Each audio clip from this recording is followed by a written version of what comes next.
Okay. Unpaused.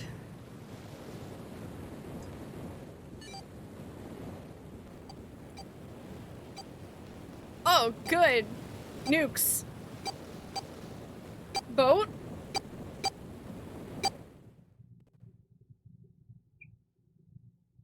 Are we blowing up the Titanic?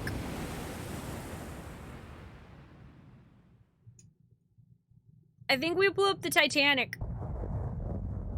The Titanic's gone. A loud noise startled Junpei! There's a guy named Junpei! And his eyes snapped open. Cool. This guy's name is Junpei. I already like him. Best boy. As they adjusted to the light, he realized that he didn't recognize his surroundings. Ow! Ow!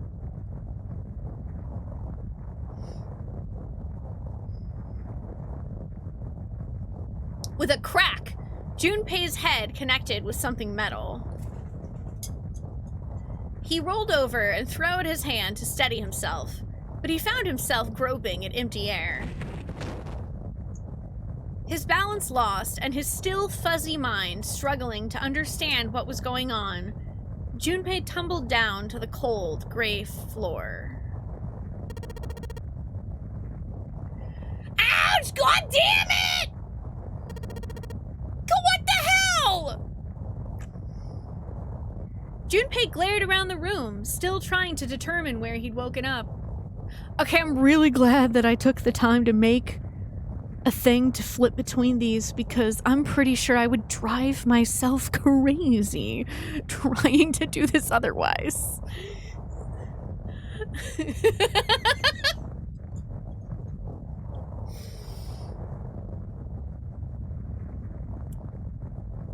The fall had shaken the last cobwebs of sleep from his mind, and finally he understood where he'd fallen from. It was a bed. A 3-level bunk bed, in fact. Junpei had fallen, apparently, from the topmost bunk. His shoulder hurt, his knee hurt, his hip hurt, his entire body hurt. He could feel a bump forming on his forehead where he had slammed it against the low ceiling. He wondered if that bump was the reason he felt his vision wavering a bit, but that seemed unlikely. At first, he thought the tremor that ran through his legs was just another effect of his rude awakening, but as he looked around, he realized it was real. The whole room was shaking. Literally, look at this. You can see it gyrating!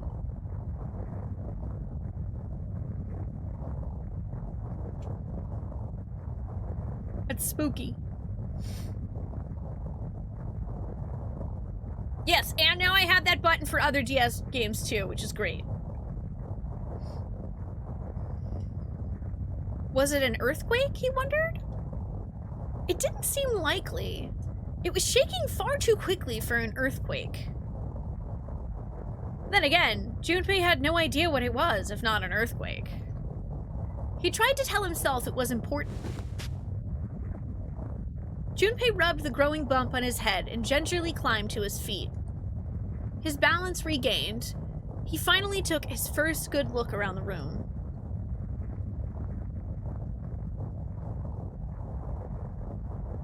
A sink. You're welcome for this view of the sink, chat! And muttered to himself,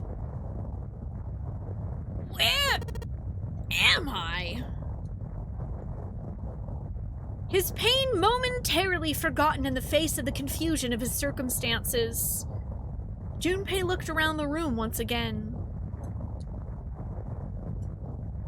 Minutes passed while Junpei struggled to get his bearings. The sink is immediately reminding me of that meme that I saw of like a really effed up sink. Like 2/3 of the sink was missing, but the water still functioned and the drain was still there.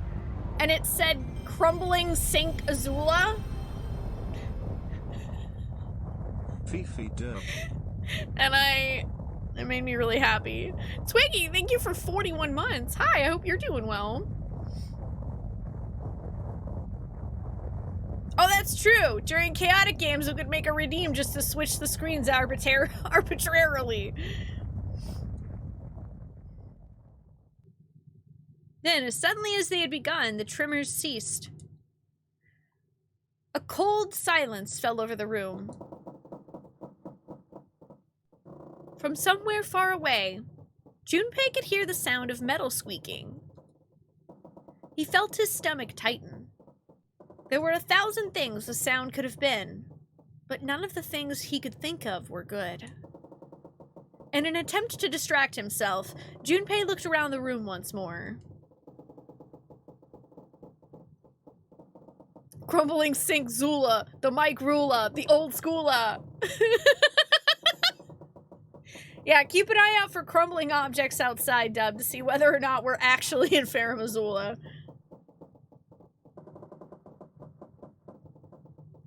There was a stove that looked more antique than functional. Oh, sink! Yeah. Yeah, you love that sink. The 3-level bunk bed had mattresses that were so thin that they were little more than blankets. As you can see, very thin mattresses. Chat, you may have made a mistake in letting me make this because now I am going to have too much fun flipping between the screens. I gave myself too much power. It's your fault. Somehow. Don't ask me how. It's your fault. On the other side of the room was an identical bed, and set in the wall between the beds was a slightly dirty iron door. The first thing Junpei noticed about the door was the number roughly emblazoned across it. 5! 11307! What could it mean? What could it mean?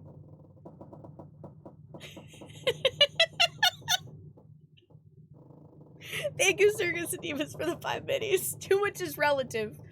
I have no idea, Twiggy. I don't know diddly squat about this game, other than it's made by Spike Chunsoft, who made Danganronpa, so I'm leaning into all the Danganronpa memes.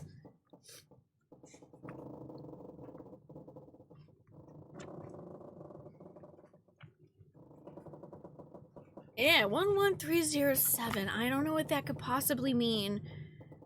Where's Sayaka? Also, did you guys know that Hope?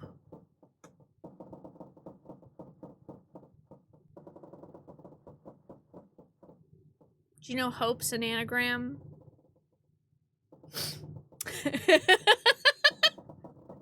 Loin?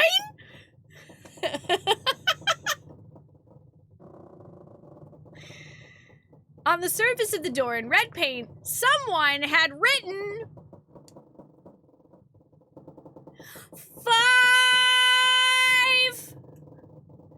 5 5 5 5 5 5 5 5 5 5 5.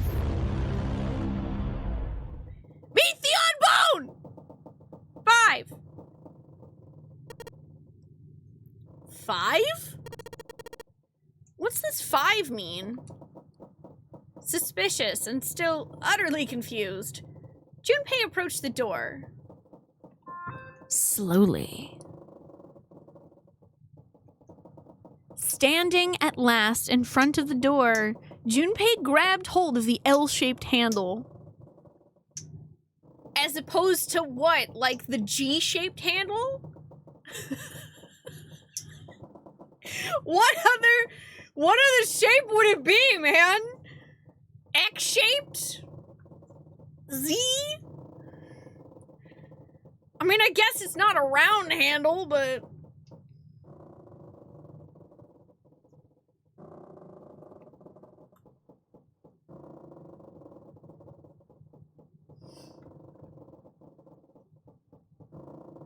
more of a lowercase r. I've never seen anyone describe an L-shaped handle. It was really specific. It was just really specific.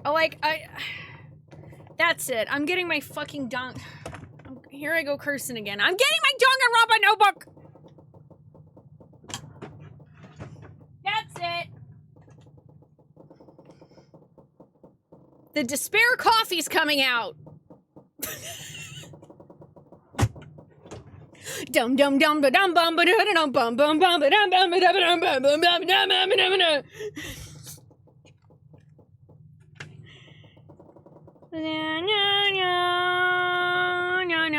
I have this drawing in here.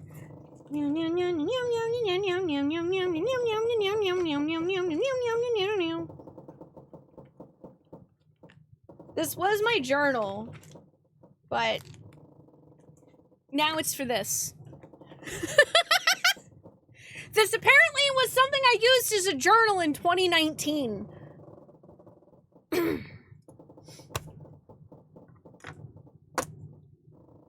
5. Okay. Things that have been specifically mentioned, alright? 999 notes. Okay. Fell from top of triple bunks.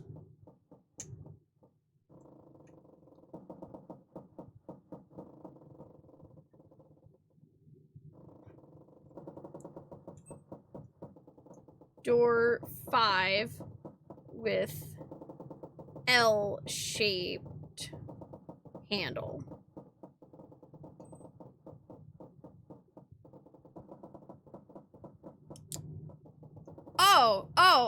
Oh, Evie, no problem. I got you, girlie. Listen.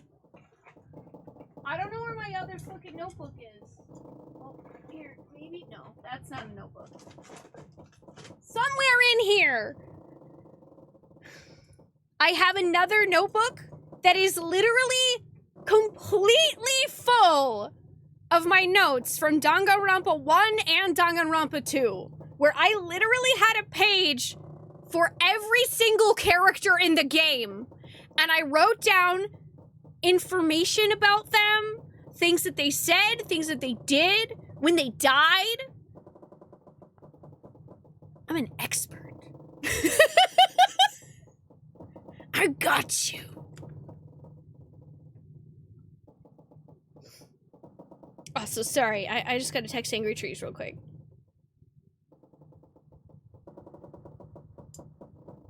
He was wanting to go play some chess.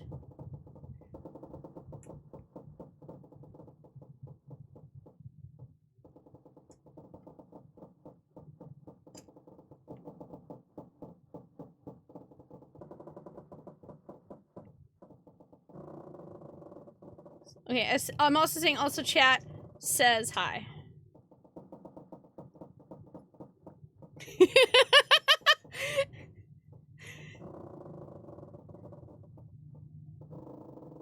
I mean, I like notebooks, Techie. I like notebooks. I very much like notebooks. Now, dude, now I like really want to try and find my other Danganronpa notebook. I don't... Is it weird that I am now kind of interested in finding it? I don't know what happened to it. It's like important to me that I find it. God, I'm so neurospicy. Why do I don't need to find it, but I do need to find it. Oh, wait. I found it. It's fine. Okay, so I have 2 of these, okay? So, first off, I have this notebook, which has, let's see. I think this has the first game in it. Yeah.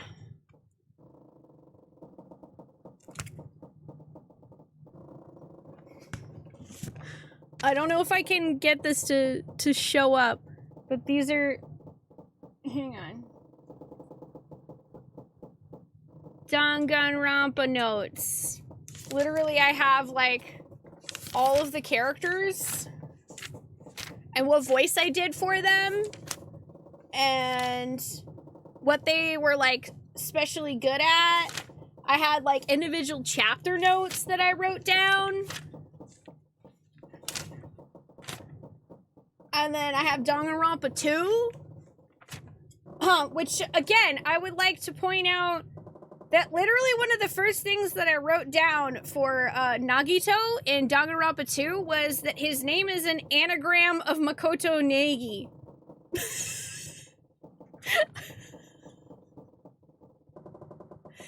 So I called him Anagram for the entire game. But yeah, I have, like, I literally wrote down, like, so many notes for Danganronpa. And then I also have this notebook that has Monokuma on it. Oh, right.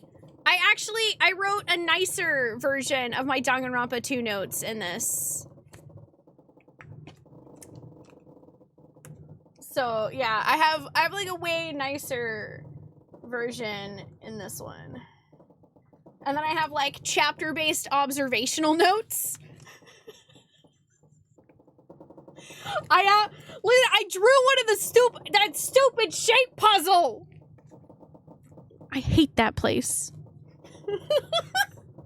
Stupid chapter 5. I even have V3 notes in here, all right? I have all my V3 notes. I would write the rest of them in here, but there's like not that many pages. This is like full of my Danganronpa 2 and V3 notes. V3 was still my least favorite, to be honest. But I played it with Dagon Brawley, so it was worth it. Okay. Also, sorry, there won't be any cool scene transitions while I'm doing this because, I had to turn off the scene transitions. Because this is just easier. We don't talk about V3. Yeah!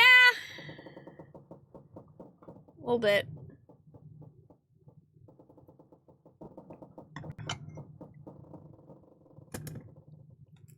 This has enough pages in it. I'm not worried. I don't have another one of these notebooks. Because the other one that I had was a Moogle one, and that one has a bunch of notes in it already. So I actually need to buy some new notebooks. But I have this many pages, which is, it's at least a start, you know? That's at least a start. It's a start. I still think, actually, funny enough, I think the first Danganronpa is my favorite.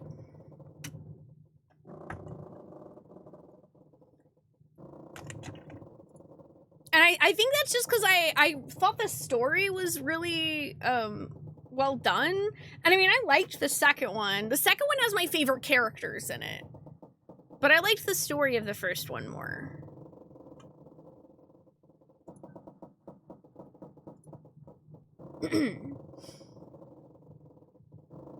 Standing, at last, in front of the door, Junpei grabbed hold of the L-shaped handle.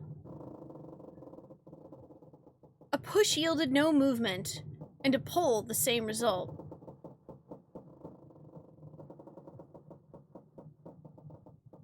Yeah, I haven't played AE.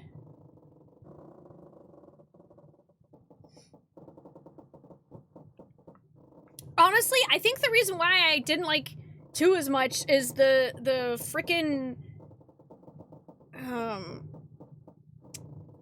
weird clown door area. I really didn't like that part. And then also the entire first chapter of Danganronpa 2 and like the whole meat on the bone thing and the creepy chef guy like really frustrated me. Like, dude, I almost put the game down. I almost quit.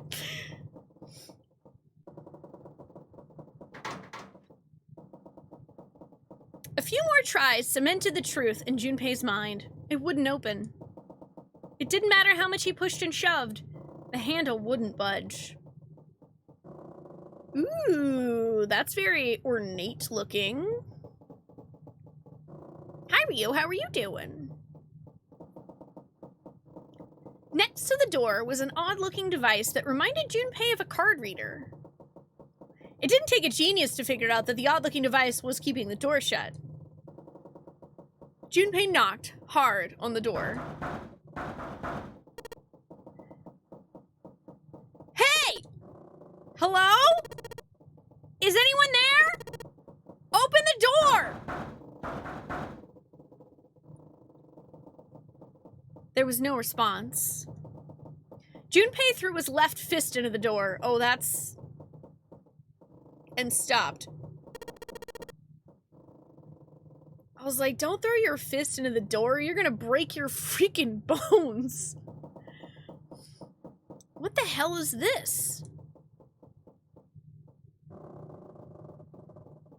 He wasn't really sure what else to say. Oh, we have a wristwatch with 5 on it!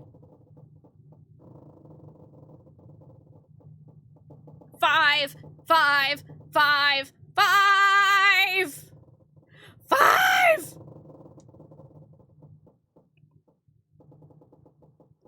He wasn't really sure what else to say. On his left wrist was a bracelet of a sort he'd never seen before. In the center was a large LCD display. It looked like nothing else so much as a watch, but it clearly wasn't that.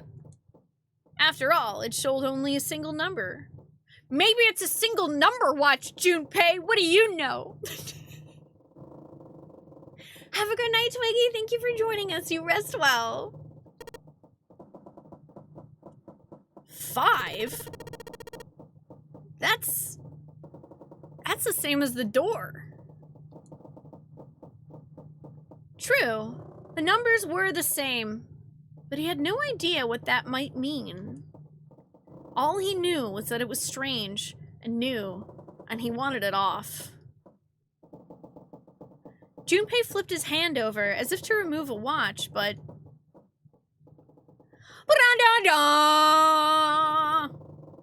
the other side of the bracelet was solid!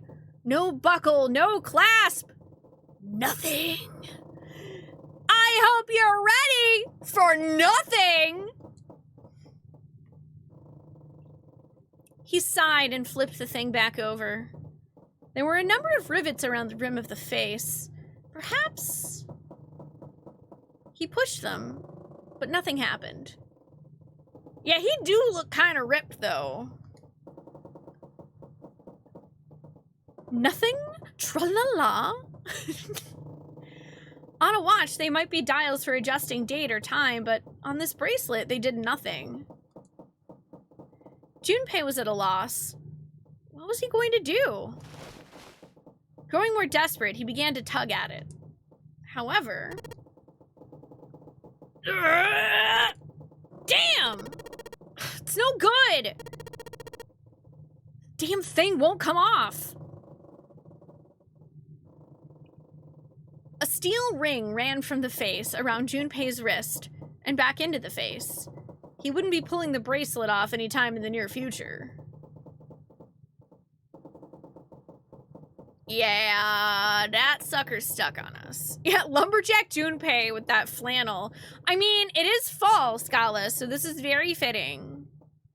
Fall is when we pull out the flannels. That's just when we all band together and pull out the flannels. Hi, Space Dandy, how are you doing? What the hell is the deal with this thing? Now I have a double view. We got a double view of the sink.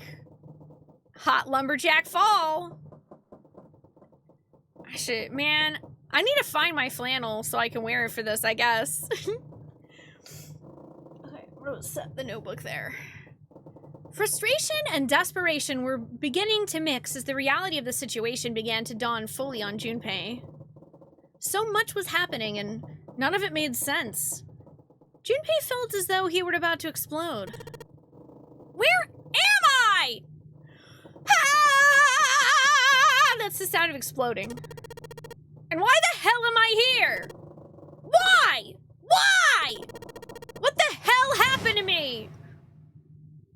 Oh, that was disturbing. It was at that moment that he noticed the window. The window was round, rimmed in riveted brass, like a window from an early 20th century ship.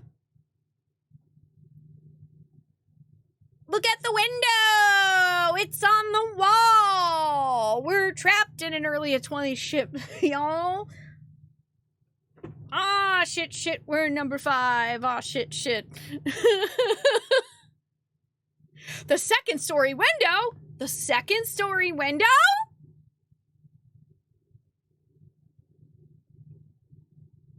But where's Sayaka?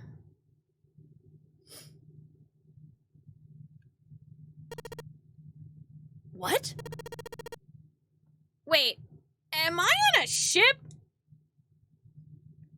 Junpei walked slowly toward the window. He could see nothing beyond it but thick, impenetrable darkness. No parents. Junpei squinted, trying to see something! Anything! It was at that moment... What? Ah! What the? You gotta be kidding me! What the hell's going on here?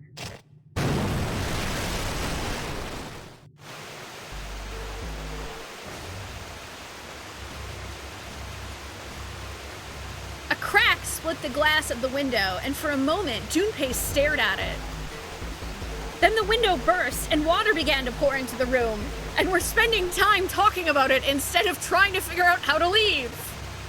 What the hell? God damn it!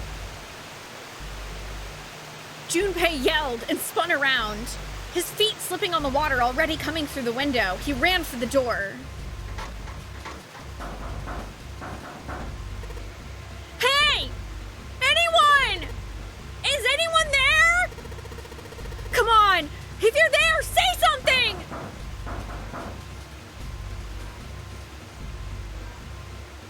There was no reply. As Junpei screamed and pounded on the door, the water began to rise. It was now ankle deep on the floor and rising quickly toward his knees. Things were not looking good for Junpei. Not good at all. He needed to find a way out, and quickly. Junpei ran a hand across his forehead, brushing the sweat out of his eyes, and looked around the room.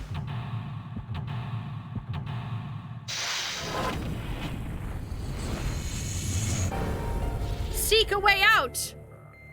Brain blast! Okay. Operations during an escape. Seek a way out. During an escape, you can move to different parts of the room by touching the bottom screen.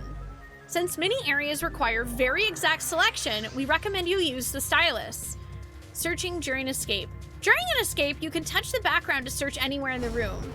Areas you can investigate will be highlighted yellow the moment you touch them. Depending on the nature of the location you touch, you might find an item or a hint. Begin searching by touching places on the bottom screen. How to move. Touch the triangle icon on the bottom screen. Triangle? Oh my god. At least it's not the diamond button. Doing so will change the viewing angle of the room and move you to different locations. You can do the same thing by pressing left, right, and down on the control pad. Bird's eye view. If you want to know where you are, touch X on the camera icon at the bottom screen. This really is anxiety.mp3. This will show you where you are and what direction you're facing. Saving during escape. Pressing start will allow you to save. If you want to quit, we recommend pressing start. Purpose of the escape. The purpose of each escape is to get out of the room. Really? Thank you. I wouldn't have realized that the purpose of escape was to Escape. How you do that depends on the room. You'll need to search all throughout the room to discover what you'll need to do to get out. Search for hints and items that may help you find a way out. Yes, we're rebranding it to an Ollie's Eye view.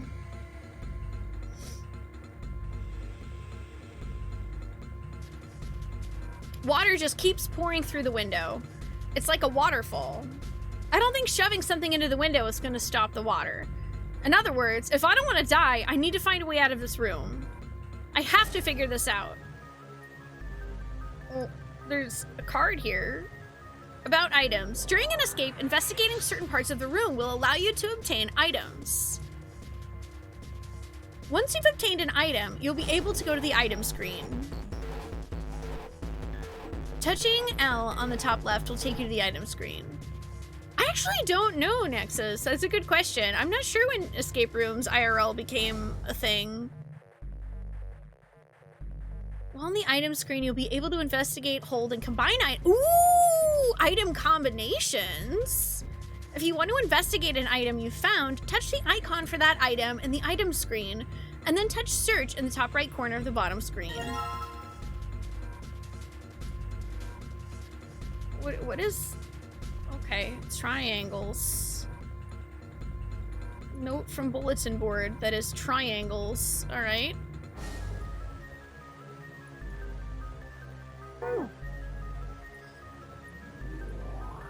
Touching an item while on the item screen will select that item. While an item is selected, touching L will return you to the room investigation screen. If you look down at the bottom left corner of the bottom screen, you should see the icon. This shows that you are holding the item. If you hold an item while investigating the room, you may trigger a reaction. Investigate suspicious areas with different items to see if anything happens. Pressing up on the control pad will select another item for you to hold. Oh, cool. A bulletin board. There's nothing on it. Okay, what about this picture? It's a picture frame. Okay. Okay, can I combine them? No, okay, but that's how you combine things. Can I... An old picture frame. There's a picture of a ship in it. There's screws keeping the back on. Ah, okay. Alright, so we need to find a screwdriver, probably. Doesn't seem like there's anything hidden on the sink. This is the only drain in this room. There's a towel next to the sink. This is the middle bunk. Okay, so...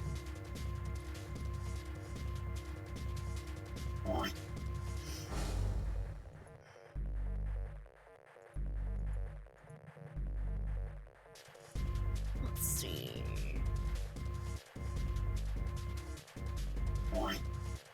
Did it say if I... Do I have to go to the map every time? I wanna... There we go. I was like, yeah, I know it said there was another way to actually look around. I can't see the bottom of the ladder. Oh man, the water's already up to the bottom of the bed. I've got to hurry this up. No dice. It's locked tight. Let's see if there's anything in the keyhole. Oh, good. It's a small keyhole. If I want to open the briefcase, I need to fill it up with a key. The number on the dial is 0101. I guess I need to put the key in the keyhole before I can enter any numbers on the dial. Okay.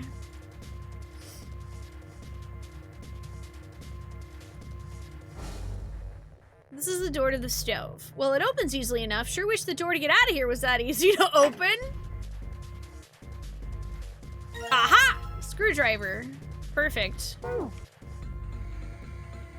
Combining items. If you take two items you found and combine them, they may turn into something else. To do this, select an item on the item screen and touch combine on the top part of the bottom screen. Then select the second item and touch combining. If the two items can be combined, you will receive a new item. If they can't be combined, nothing will happen. You didn't really go to the map, you just moved around. I kind of like the moving around more. I mean, the map would be nice if I get stuck and can't figure something out. Also, that is, I didn't think there was a time limit, but that is good to know, because that would definitely give me anxiety as a streamer who plays games very slowly. A screwdriver, huh? Wonder why that's here. You wonder? Dude, it's obviously here for a reason. Also, I guess you guys can't... Yeah. Let's see if there's anything in here. Looks like there is. It's a key! A key! Yeah, there's a little blue key at the bottom of this pot. Odd. Key!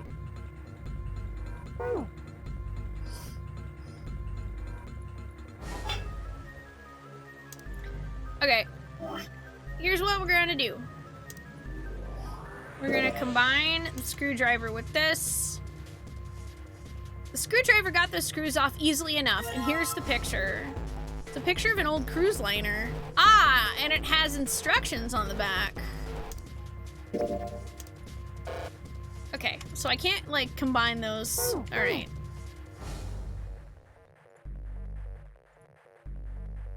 I do have key. Let's see what happens if I put this blue key in the keyhole. And nothing. I guess I'm gonna need some sort of code for the dial. Mini games! Yeah! Yeah! Yeah! Yeah! During an escape, your investigation may trigger one of several minigames. All operations for the minigame are done by touching the bottom screen. Some minigames will require you to manipulate something, while others will only require you to apply the right object or touch the right thing. Operation instructions. Touching the dial will cause it to move to the next number. Enter 4 numbers this way and then touch the key. If the numbers are correct, it will unlock. Okay.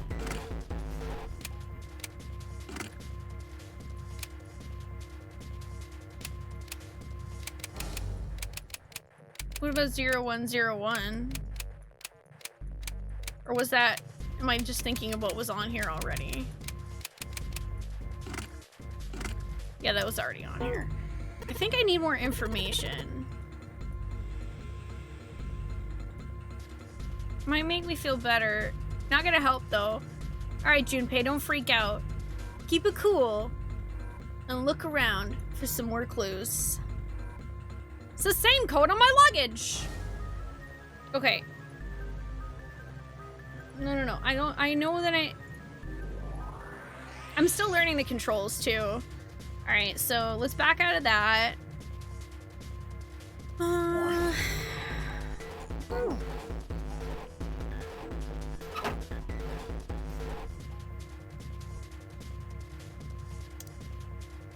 Alright. 5. 5, huh? What does that mean? I guess that's a lever, huh? Maybe if I pull it. Well, it looks like pulling on the lever just makes a weird noise. Great! The light's still red, and the display hasn't changed. Damn it! Why the hell isn't this thing opening? Well... Hi, Luna! Hi, girly! Alright, well then it must have to do with the triangles. That must be what gives us the number. Okay, so let's take a look. Boink! Alright, so... is there like a better way to rotate these? Because, oh no, this is gonna be kind of difficult.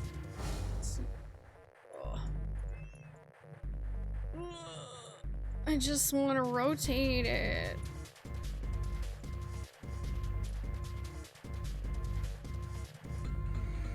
I'm just gonna tilt my head, I guess.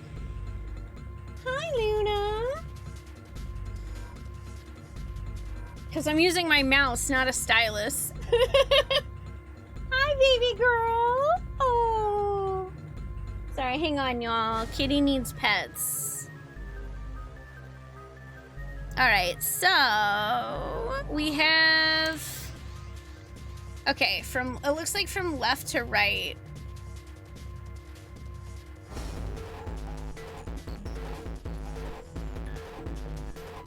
There we go. Yeah, just rotate to hold the S. I mean, I think that's what that means. So, okay. It'll be easier for me to just, like, draw this.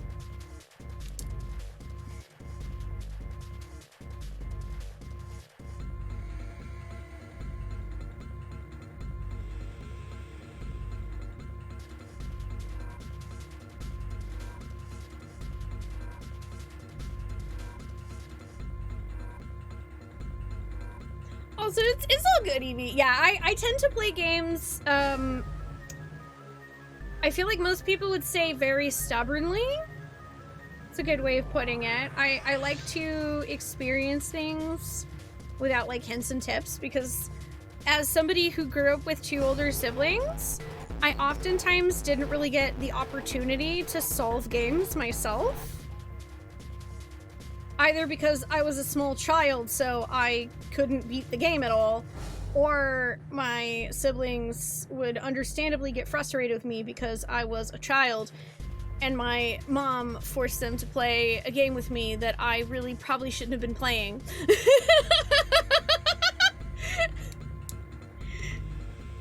See, like, every playthrough of every game I've ever done. Okay. So let's see.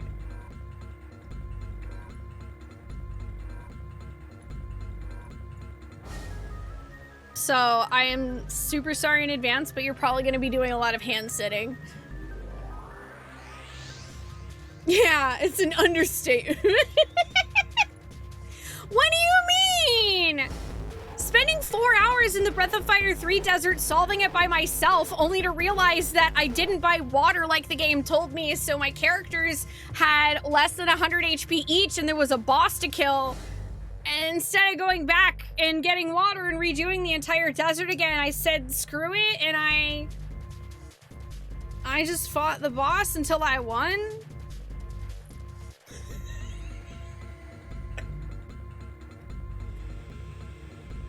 I just fought the boss until I won, it's fine. Okay, so that's 7. 4. 6. 8. Wait, no, 3, actually.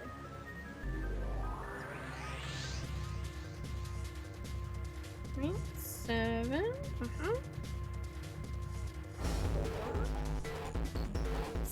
6, 3. Less than 20. I mean, one of my characters had like 90 health. Most of them didn't. It's fine.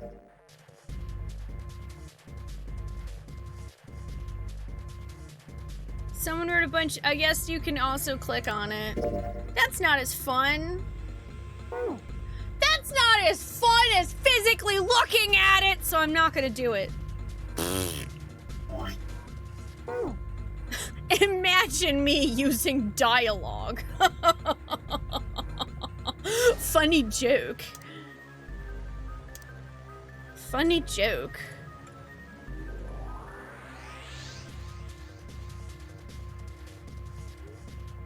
Alright, so we have 7. Let's give this another try. Yes, I know how to do the dial. Oh no, it's gonna be one of those where it's gonna tell me the instructions every time and it's gonna drive me a little insane, isn't it? 6, 3. No?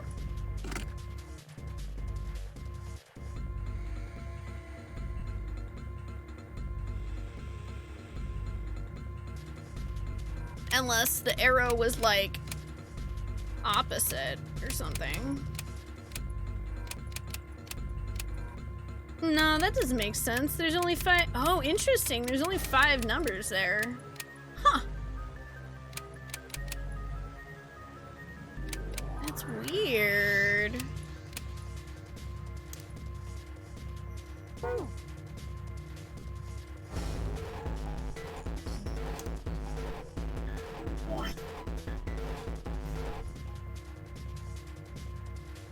I drew the things though.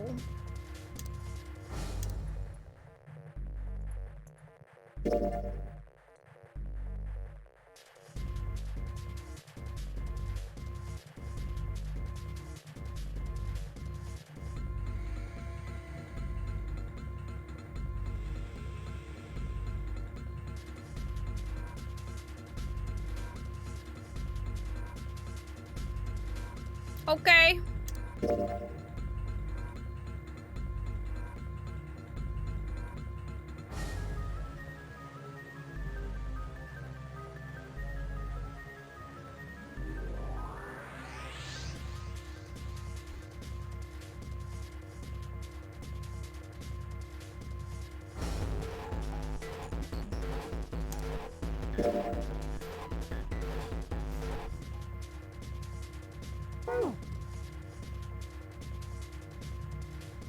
Well, the key's blue.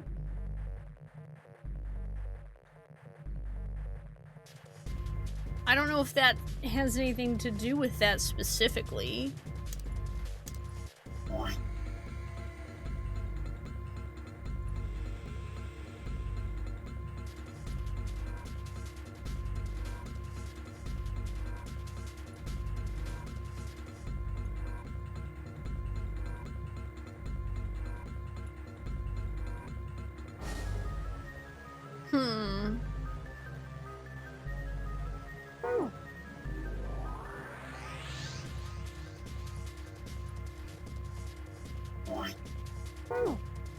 Well, I'm not sure if I'm missing something still then.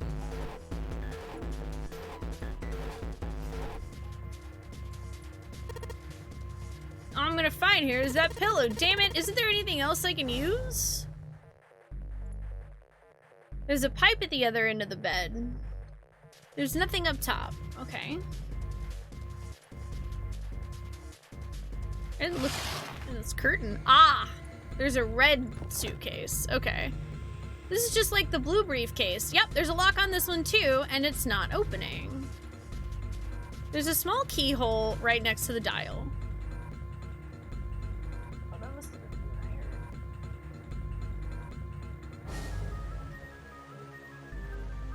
Hi, Starman. Listen, I'm gonna say this one time. Watching streamers do math and puzzles is all fun and games, but remember that when you were solving this, you didn't have dozens of people watching and judging you. So be kind.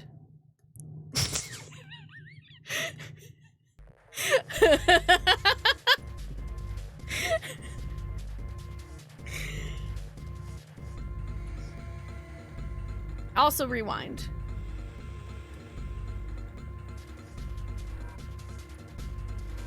Okay, so obviously then we get 2 numbers. So okay. So there is a red suitcase there. Okay. We don't have a key for the red one. Oh yeah, I feel that, Nibelung. I'm always my harshest critic. I'm actually gonna bump that down a little bit. What would I prefer? Dozens of people or a sibling judging you? Well, at least with dozens of people judging me here, I get to do it as a job luggage, so that's pretty cool.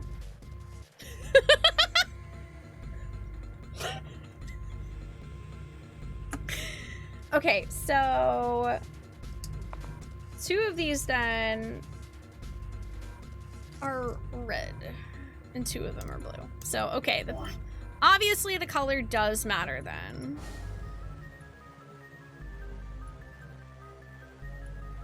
So, okay, the blue one is 6 and 3.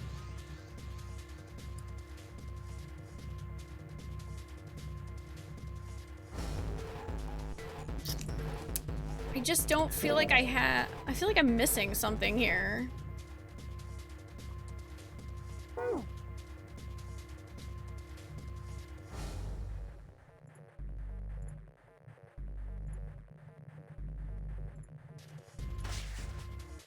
Ah. Key.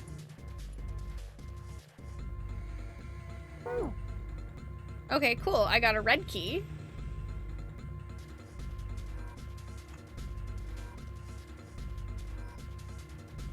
Junpei grabbed the key and shoved it in his pocket. He intended to leave immediately, but something stopped him. His reflection stared back at him from the mirror, but he had scarcely recognized himself. Have a good night, Ichigo. Thanks for joining us. You rest well. That's true. I guess you can't ban your siblings. What's up with my face? His confusion was well justified. His face was drawn and pale. Haha, get it? Drawn, because he's an anime character. Haha!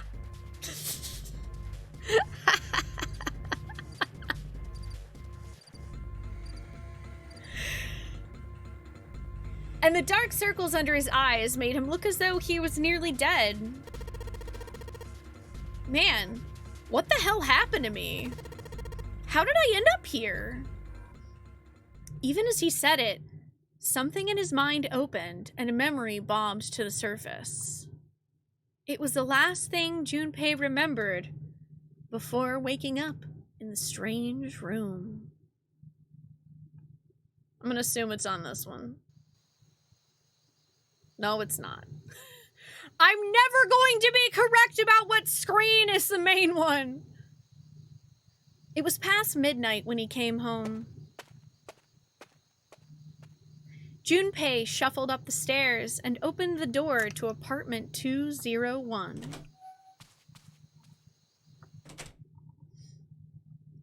Inside was his apartment.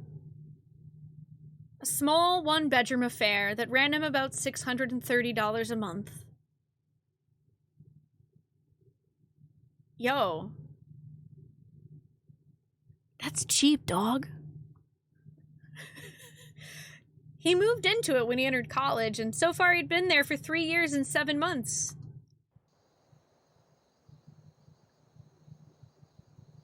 That's a nice view. He stepped inside and turned on the lights. The fluorescent lights on the ceiling blinked and flickered slowly to life, as if waking from a deep slumber. Their cold light illuminated the landscape he'd come home to so many times before. I mean, I also missed 2007 Rent. 100%. Everything was as he'd left it. The magazines piled up in the corner, the textbooks collecting dust, the CD cases covering the floor, the jeans and t-shirt he'd worn the day before, then tossed onto the floor. There was one thing that didn't belong, however. There was a breeze. I'm sorry, are breezes illegal in your apartment? Breaths of cold night air wafted into his apartment, carrying the smells of autumn with them. The white curtain framing his window swayed gently in the wind. Huh. That's weird. Did I leave that open? Junpei walked towards the window, trying to remember if he'd closed it or not before he left. One of the panes was hanging open.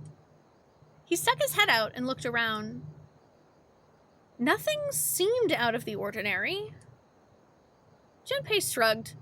He must have just left it open earlier. He closed the window. Then it happened. Bum bum ba-da!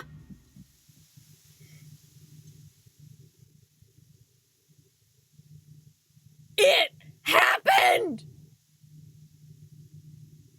Junpei turned and found himself face to mask with a man dressed in all black.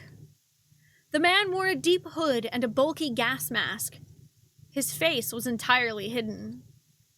Junpei tried to scream, but all he could manage was a strangled croak. He tried to step toward the man, but his legs could no longer support his weight. Junpei collapsed to the floor, a crumpled heap of limbs, like a discarded puppet. Too late, he noticed the white smoke that was quickly filling his apartment. Okay, side note?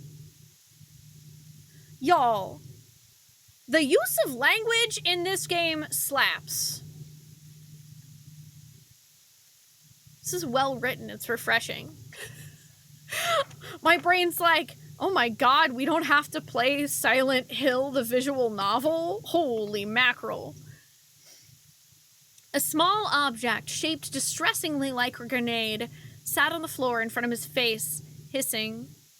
The white smoke poured out of it at an incredible rate. The smoke had grown so thick that the details of Junpei's apartment began to fade into the white haze. He could feel his mind begin to fade as well, a white haze that was not the smoke creeping into the edges of his vision.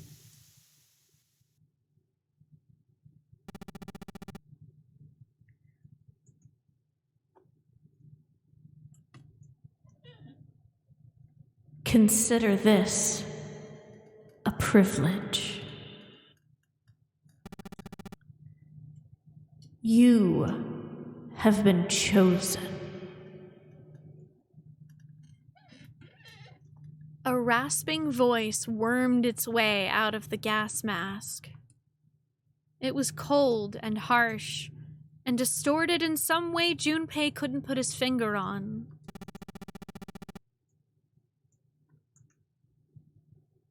You are going to participate in a game. The Nonary game. Oh my god, he said the title of the trilogy! He said it! He, she, they, I don't know really. The mysterious masked person said the name of the game series.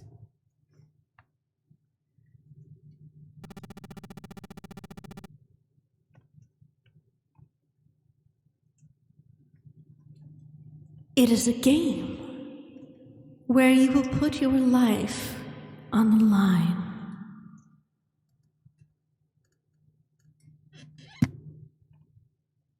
That was the last thing Junpei remembered. The white smoke overpowered him. The masked man, according to Junpei, faded from his vision, and he felt consciousness fall away into the white mist.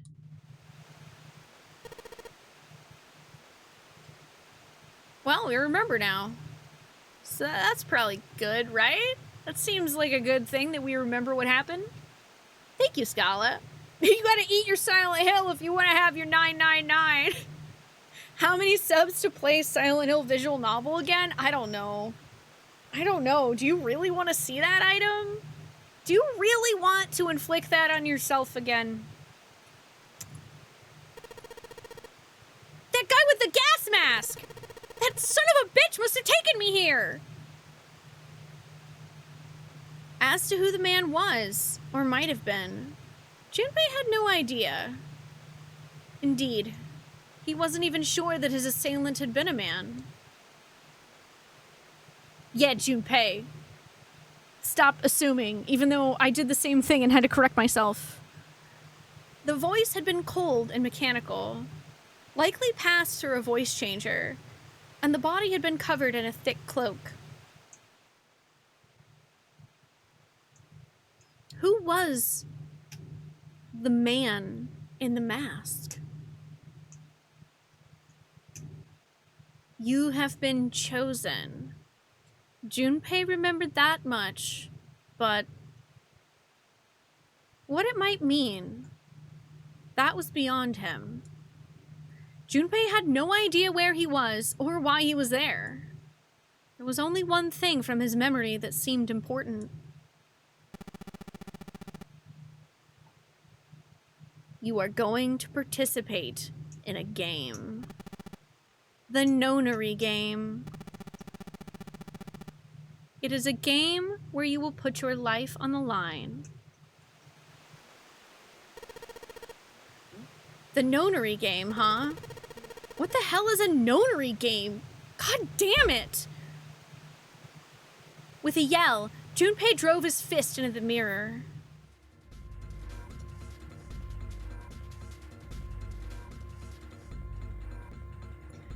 You want to play a game? What year did Saw come out? I don't even remember. As a writer, only angry trees can appreciate the true majesty of the Silent Hill visual novel. I think he would be really angry with me if I made him play that, Juban. I might be the one sleeping on the couch.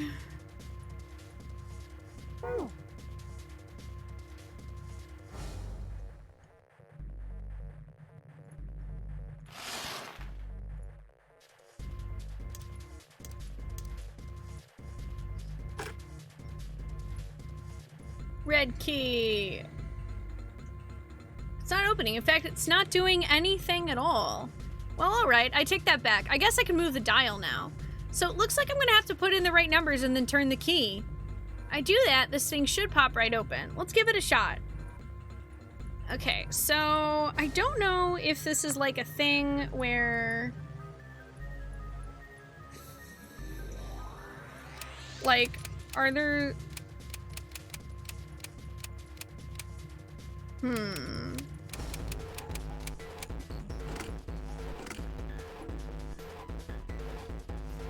Because the red is 7-4, the blue is 6-3. Have a good night, Tonberry. Thank you for joining us. You rest well. Oh my god, Saw was 2004? Dude, what? Hi, Pinterax. That boggles my brain. Dang.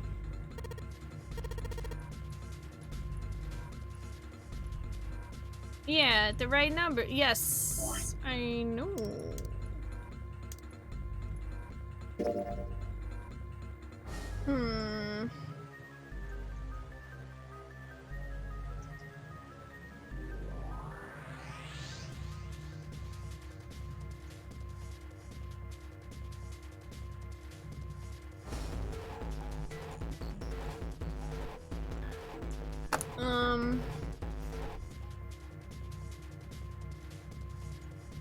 Okay. I mean, I have these drawn correctly, right? Yeah, I...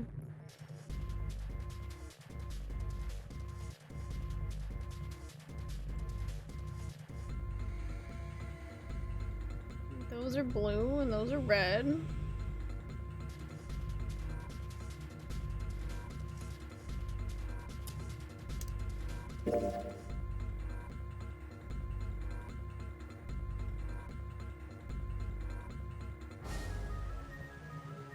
Yeah, and that's 4. 3.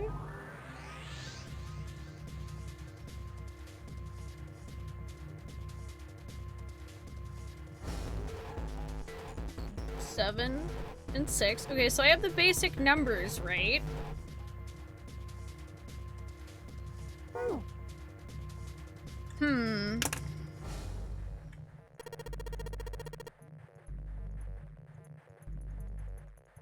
This feels like a thing where I'm supposed to be doing math.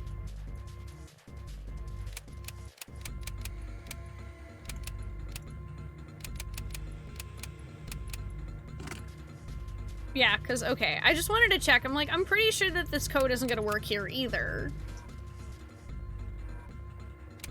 The fun bit is, Saw was Tobin Bell's big breakout role, and he was 61 when he got it. Oh, dang! I didn't know that either. That's wild.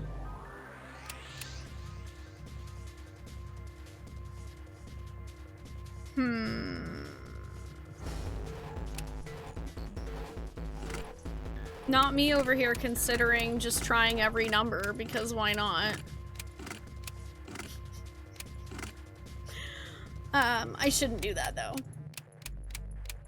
I do find it interesting that some of these have more numbers that are available. Like, some of these only go up to 5, so then that makes me feel like that must be...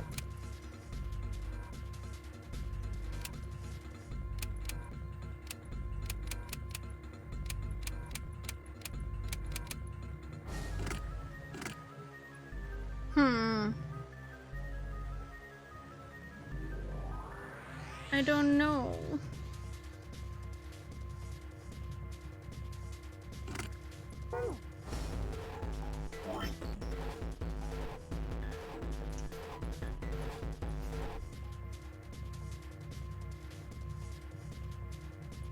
And like, okay, the fact that there's like actual full squares on this makes me feel like I'm supposed to be like putting together the shape somehow.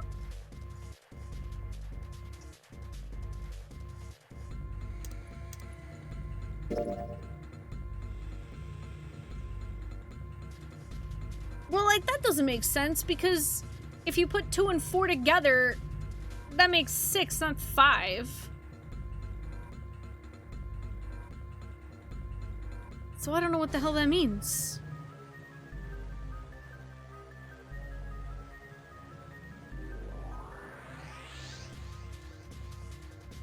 Hi, Fairly. How are you doing?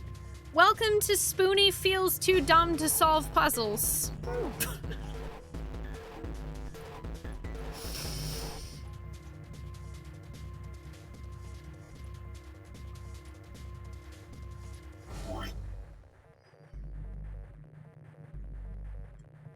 Like, I didn't miss anything, right? I don't think I did.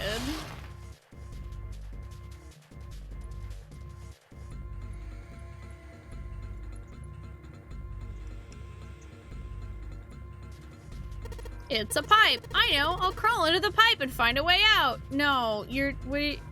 There's no one here to make fun of my lame jokes. Man, this sucks. Oh, good. I'm so glad that that was a thing that I could do. There's a pair of simple chairs next to the table. The water's already up to the chair. Well, that's good. You know, we should probably grab the towel. Seems like a good idea to grab the towel, honestly. You know, with all the water. There's a ladder that goes from the floor to the ceiling so that you can get into all 3 bunks. Well, worst case scenario, I can just climb up there. Yeah, right. Like that's gonna work. I can reach this bunk, might as well look through it. Huh. Damn, nothing here. I can't bring myself to call this a bed. It feels like a board with a sheet on it. It's pretty flat. Ah. Well, that helps.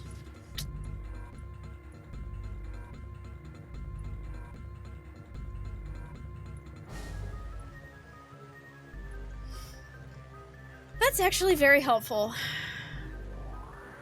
Because, you know, it turns out I don't have to do some kind of weird math. I was literally just missing a piece of the puzzle. Go figure, right? Leave it to me to think that the game's actually way more complicated. Of course.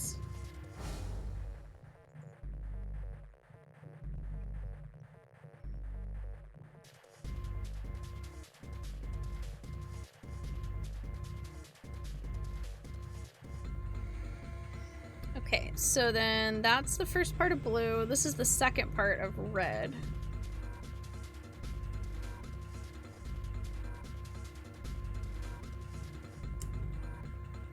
And then we got the first part of red.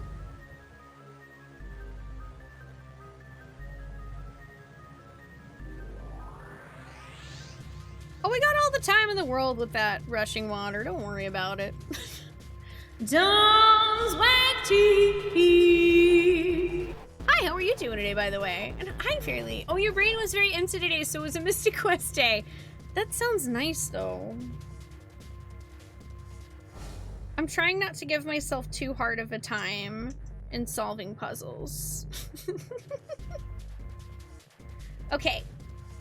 So I have the thing. Let's see here. Oh yeah, wet socks are honestly the worst. I agree. Okay, so we have none of one. Let's see. We have a 2. We have a 3. 4 there. And we have a 5 and a 5.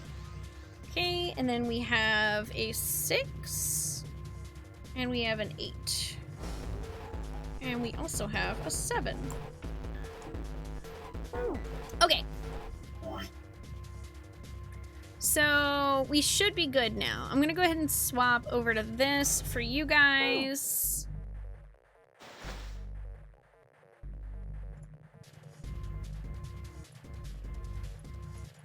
Okay, so for blue...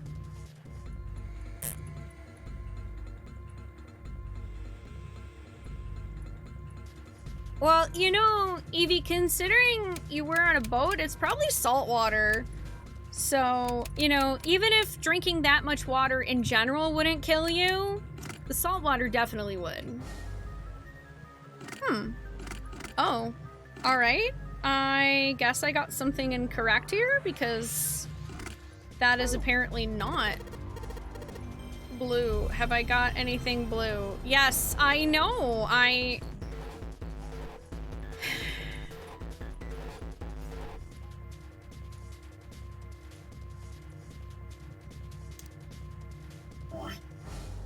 You know, if the game's gonna sass me, I'm not gonna be a fan of that. Oh, I see. Actually, I didn't realize this was a colored in square. That's why. That should be a 0. Oh. Vero, thank you for 34 months. Message deleted.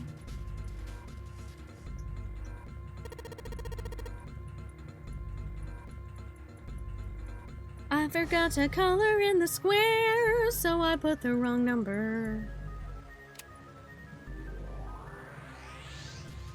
0263 should be right.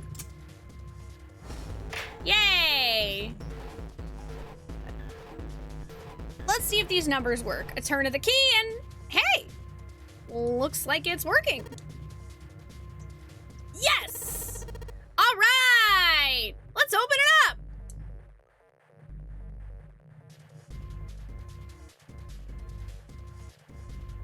Oh, in a little under 4 hours, you managed to liberate the earth and water crystals, get to Firework, and clear every single battlefield on the way, while getting every treasure box and defeating every map enemy. I'm proud of you, Fairly. It probably is definitely going to feel like me being sassed, item, but I'm gonna just try to deal with it. I'm used to chat sassing me anyway, so what's the difference, right? Okay, let's open this briefcase. Yes, it opened! Looks like there's something in here. It's a book! Or a file. File screen! If you find any documents or notes during an escape, the information on them will be available from the file screen. To open the file screen, touch File in the top right at the bottom screen. Once at the file screen, select files by touching them or by pressing the D. Yeah, on there. So, if you touch Search, the contents of the file you selected will be displayed on the upper screen. All right, let's see what's in this file. Digital route. Let's see here. Compute a digital route with the following steps. First, add all the numbers in question to one another. If you end up with something greater than a single-digit number, add the digits to one another. For instance, if you have a double-digit number, add the number in the tens place to the number in the ones place. Keep adding digits in this manner until you have a single-digit answer. That final single digit is your digital root. Yeah, okay, example, the digital root of 6, 7, 8 would be 6 plus 7 plus 8 equals 21, and 2 plus 1 equals 3. Therefore, the digital root of 6, 7, 8 is 3.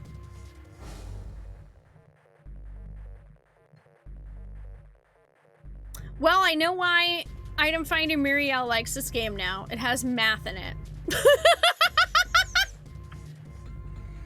Math! How much do I like math? No! I don't like math. But listen, I'll do it, and if I get too mad, then you can tell me the answer, right, Item? There is a calculator, and there's a digital root button on that calculator. Cool. I mean, although digital root really doesn't seem that complicated. It's literally just addition. The digital root, yes. Yeah, it'd be 1. I see. So I just keep adding numbers until I get a single-digit number.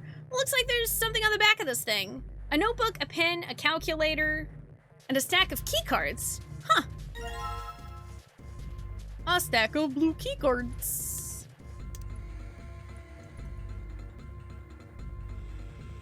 Cool.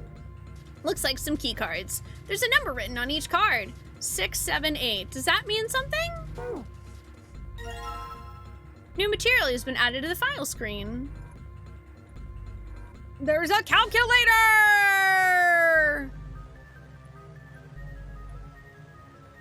To operate the calculator, touch the bottom screen. When using the calculator, the numbers on top are your calculations, and the numbers on the bottom are your answer. The calculator can also calculate a digital route, which will be important to the progression of the story. Okay, let's open the red one. I'm betting there are some red key cards in there.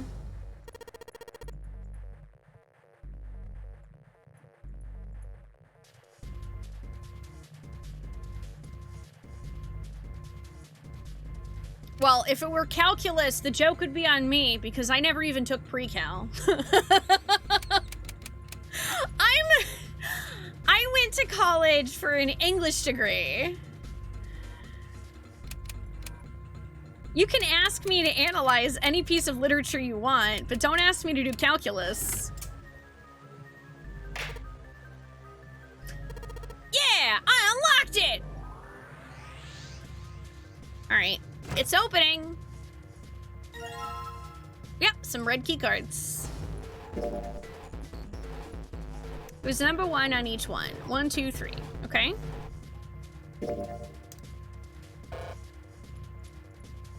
Cool.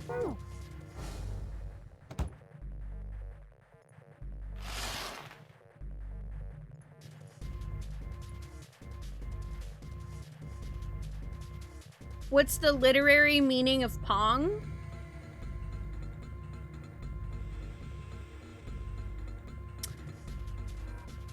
Well, at the end of the day, Scala, life is always about balls.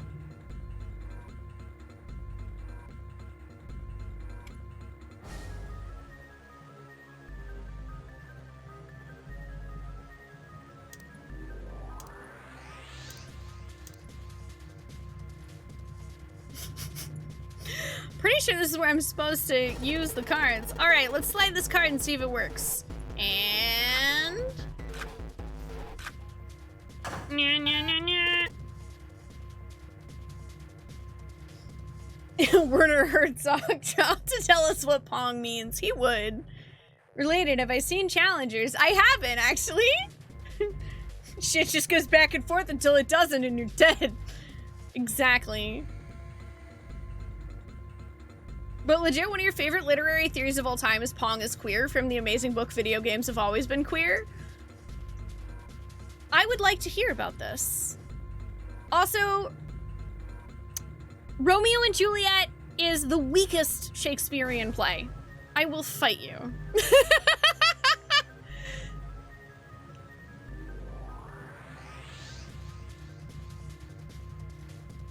Also, yeah, I am not straight and I can't math, but Item, listen, Item is, I guess, the exception to the rule because she can math. Item likes the ladies and she can still math.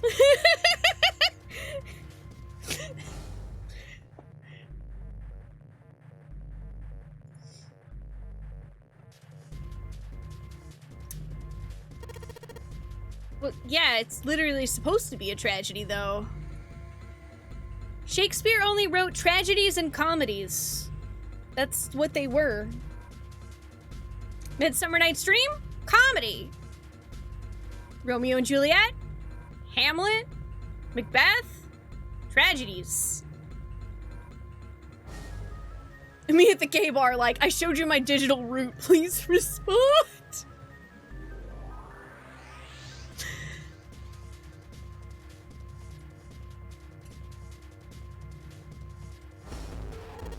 Huh? It's not working? Why? Damn it! No, that's right. I still have cards I haven't used.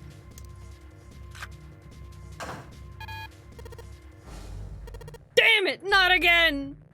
There aren't any more cards in here. I've only got one other hint. Of course! The files! Yes. I know, the digital route.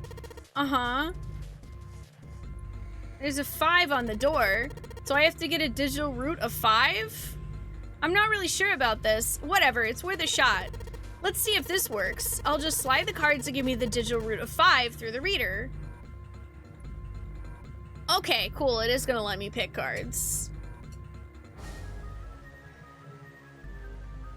Hi, Sickly Babe. How are you doing?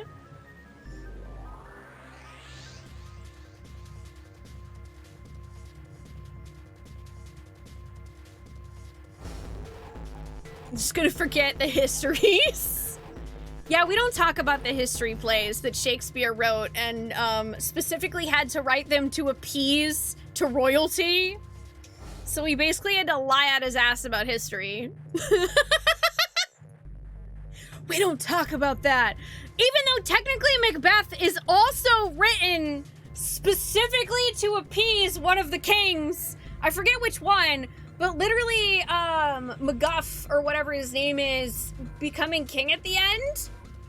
He was supposed to be the, like, long-lost ancestor to the current king. And Shakespeare wrote it in like that so that the king wouldn't, you know, like, chop his friggin' head off. No, Duncan was the king that Macbeth killed.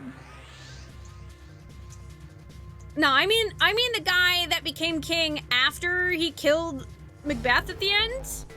The guy who was, like, the rightful king after Duncan.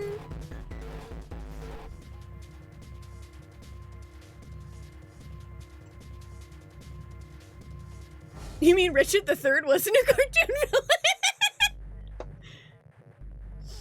Long story short, Pong is used as a video game metaphor for the book Between Men, English Lit and Male Homosocial Desire, which is about queer readings of M, F, M love triangles.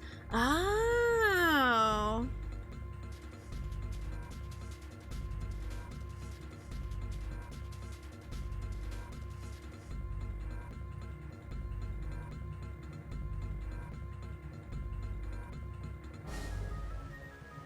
Orma,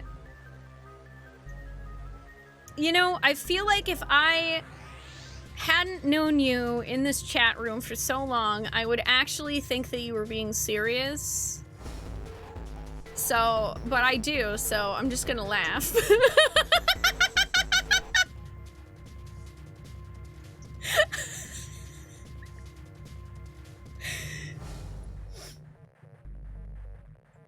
Hi, Ak! Wait, are you still here? I hope your headache is feeling better. Tolkien specifically wrote the I am no man line and had the Nazgul be stabbed by a hobbit because he was pissed about Macbeth. To be fair, that's a reasonable thing to be upset about, was the fact that, like, yes, the guy who kills Macbeth was, like, born not of his mother's womb because he was cut out of his mom's stomach. So, therefore, it technically counted, and so he was able to kill Macbeth. Loophole! Loophole! Justice for C-section babies. Hey, that's me, up top! I was a C-section baby.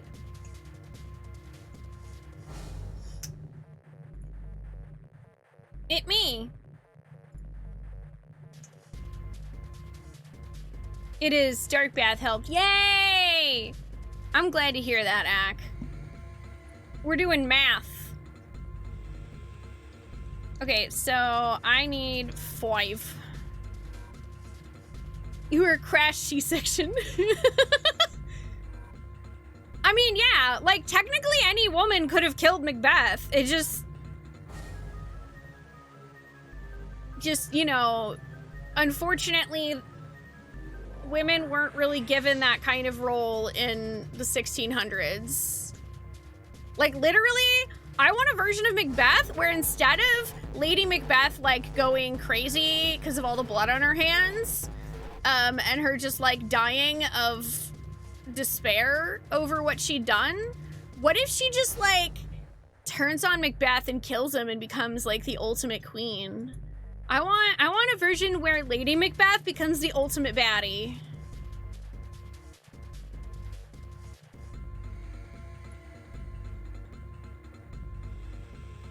What's a platinum gay luggage? I actually don't know what that is. Yeah, give us the freaking Mad Queen, like... Yeah, so Slay Queen, yeah.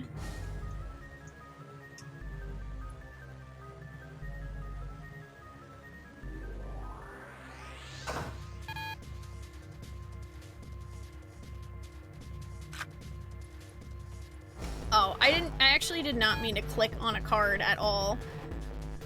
Okay, let's do math. So, okay. Alright, well, we need to shoot over so we can come back around to 5.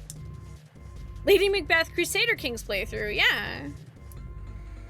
Well, here's the thing, Evie. I feel like there should be a variety of women's roles. You know what I mean? So, like, I'm cool with Lady Macbeth as a character. Like, I actually don't have any qualms with her as a character because she literally was the one who pushed Macbeth to go through with the plot to begin with. Like, she was the one with all of the, like Macbeth had the desire to become king, but he wouldn't, like, if Lady Macbeth hadn't pushed him and been like, you're not a real man if you don't kill the king and become king yourself, then he wouldn't have done any of that, right? So, like, I love her role in Macbeth.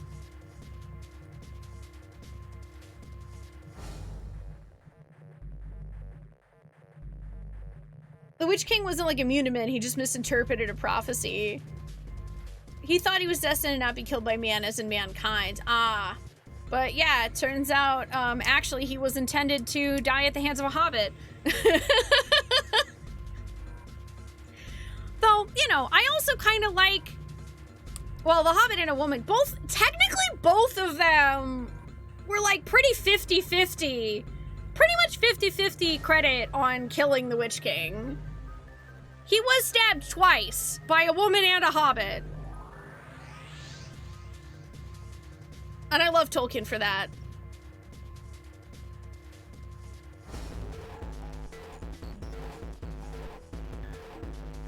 One thing about Lady Macbeth is anytime a woman 45 plus is playing her, she's gonna be chewing. I think, oh my god, Sickly Babe, I think, isn't there a version of Macbeth that has Judi Dench playing Macbeth? I'm pretty sure there is. And oh my god, she would absolutely chew all the scenery. Dude, Shakespeare, gargoyles, let's go! I love gargoyles! I need to see that as an adult, actually. Okay, shoot. I'm sitting here talking about this when I should be doing math! Okay, so that would be...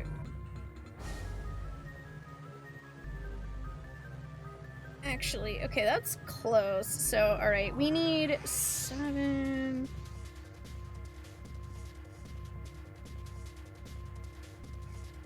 That'd be 11.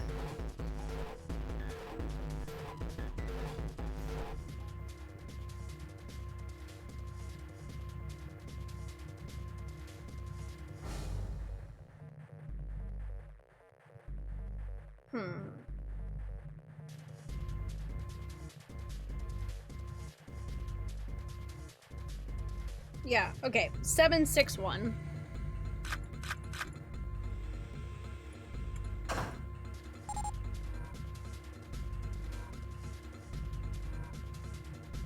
Yeah, infinite discussion on Shakespeare is better than literally any man.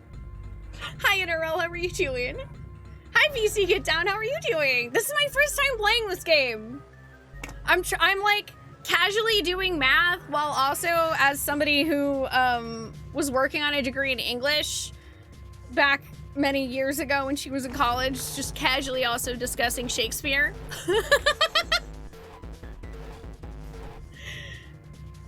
Oh yeah, Jeremy Irons devouring the scenery in the old D&D movie. Ugh, it's top tier.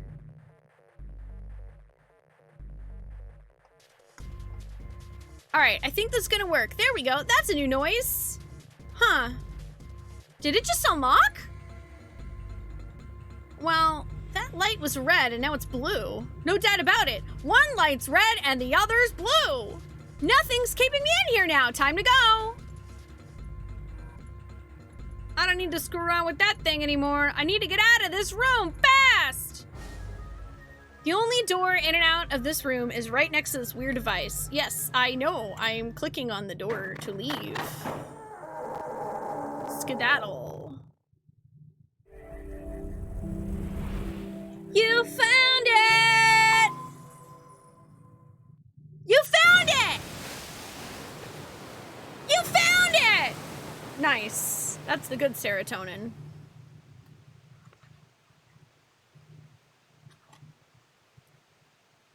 But, okay, Ack, there's one problem with the idea. Listen, okay, listen. Ooh, Luna, hi! I didn't know you were right there. Hi. Hi, baby. Oh, hi. It's a Luna! Oh, come here. Say hi to chat. Oh. Chat, you want to know an issue with the idea that Shakespeare can be recreated with 1,000 monkeys on 1,000 typewriters? Back in Shakespeare's day, typewriters hadn't been invented yet. So, technically, that's just not possible.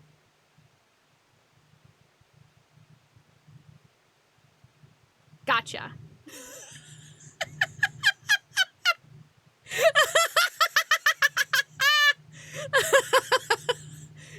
Had monkeys been invented? Nah, monkeys weren't invented until 2001: A Space Odyssey, Scala. Bazorngas. Dude, Angry Trees found that joke on TikTok the other day, and he absolutely got me with that, and I was so mad. No typewriters.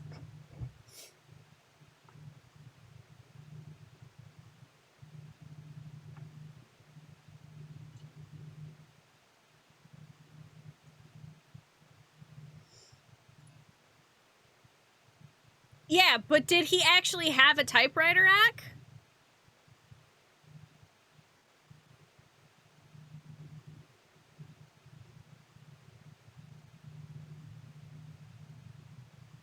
How common would it have been for a person to actually have a typewriter?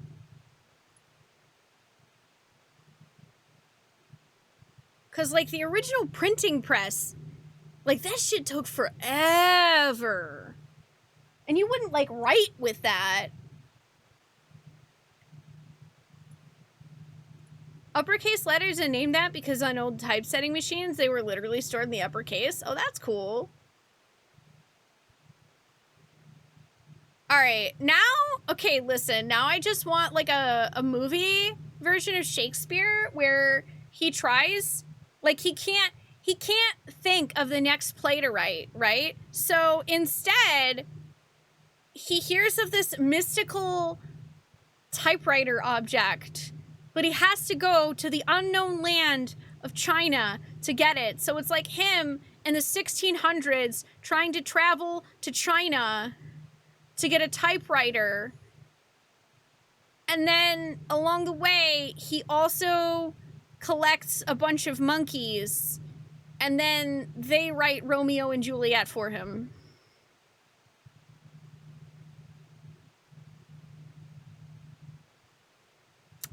Gotcha.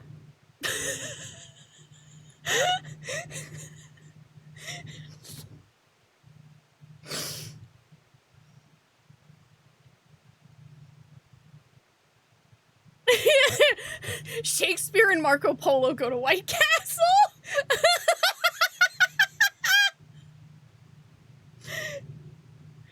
Accompanied by a wall of angry water, Junpei shot out of the room and into the opposing wall. Gasping to catch his breath, he looked around.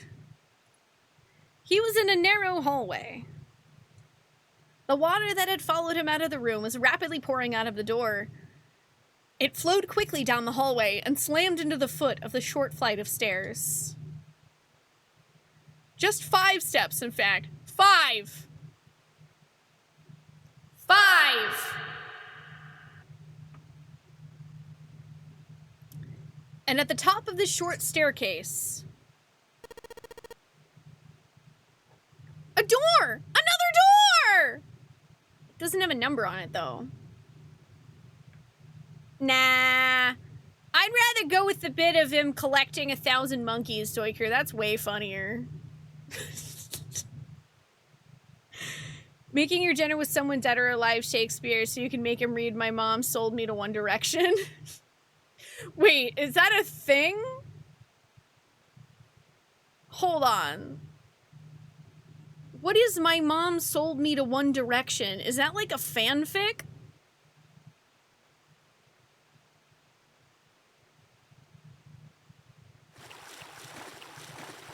Junpei leapt up the stairs, straight for the door. Actually, bisexual for the door. Chat told me Junpei is bi. The door burst open, and Junpei exploded out of it, only to freeze in his tracks. What other possible response could there have been to what he saw? What the hell?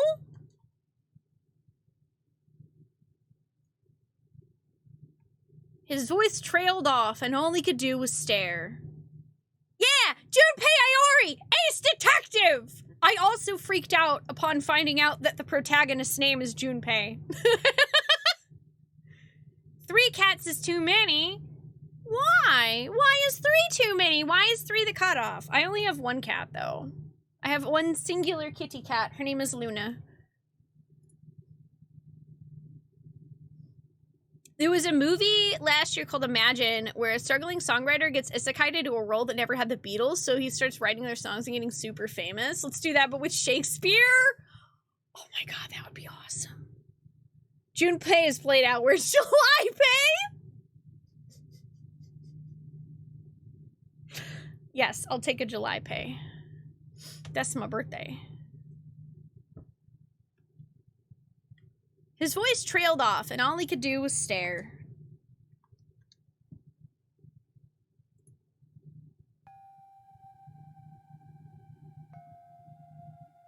Staring. A polished floor stretched out before him. Ornate staircases rising up from the edge. This is the Titanic!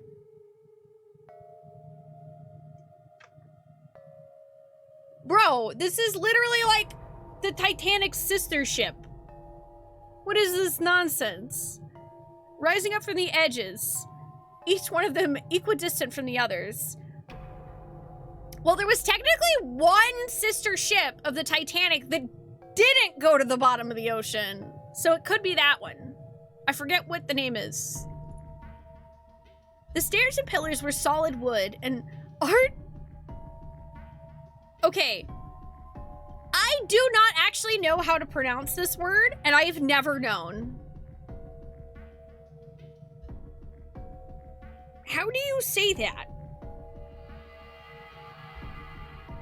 Something about the amount of O's and U's, like, it just, the amount of vowels that it has confuses my brain.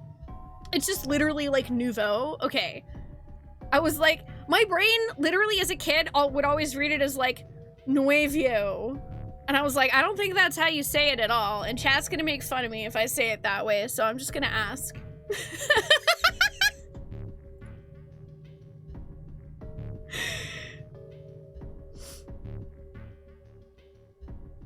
Art Nouveau embellishments and decorations cover the walls and pillars.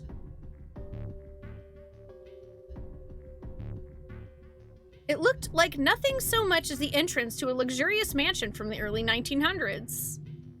Junpei couldn't help but wonder, was he really in a ship?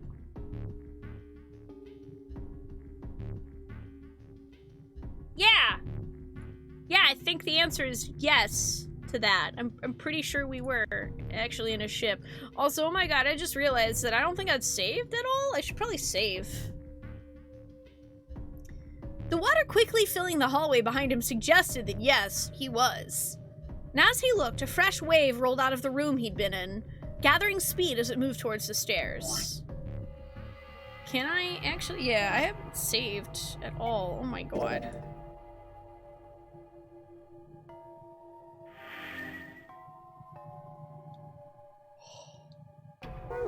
No, I don't want to quit. I just wanted to save because I realized I hadn't saved in like 2 hours.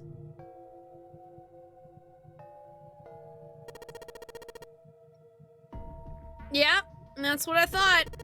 This is totally a book. Wait, what the hell? A wave? Shit, I gotta get out of here! Junpei spun around, his wet shoes squeaking in protest on the polished floor, and ran toward the tremendous staircase in front of him. C deck. Oh. B deck. As he ran, he glanced quickly at the plates mounted on the wall, denoting the decks of the ship. He took the stairs 2 at a time, not entirely sure where he would find himself. Just as he began to wonder where, in fact, the stairs did lead. Oh, hey, it's some other characters. Twink, cool guy who's probably gonna fix stuff, guy that hopefully won't have anything creepy to say, and the boobs lady.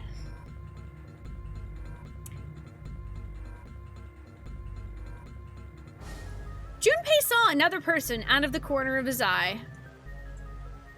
He stopped short, nearly tripping over the next stair, and looked. It wasn't just one person he'd seen. On the landing to the left of the stairs, there were 4 people staring at him.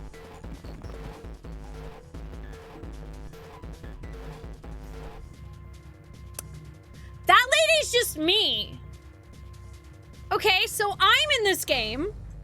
And then also there's guy who thinks he's better than you.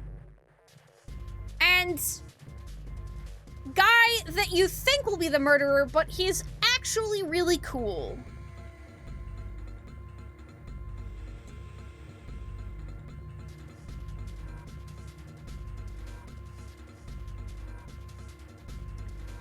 He stopped short, nearly tripping over the next stair, and looked. It wasn't just one person he'd seen. Listen, these are just my first impressions, and based on his facial expression scala, this man definitely thinks he's better than me. He's probably right, too. On the landing to the left of the stairs, there were 4 people staring at him, and on the right side, 3 more. All told, there were 7 of them. 7! Which means that we're still missing someone, aren't we? You're laughing because that's your favorite character in this game? I can't wait to actually learn more about him instead of judging him based on first appearance.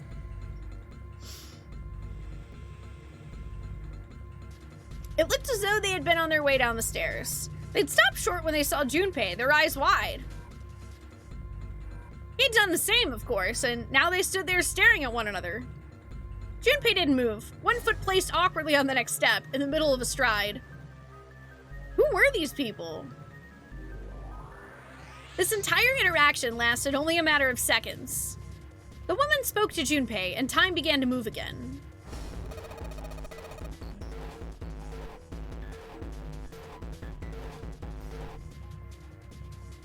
She's got a cute outfit. It's, very showy and very cute. Also, apparently time mage. Maze, same thing. I guess there's another one of us now.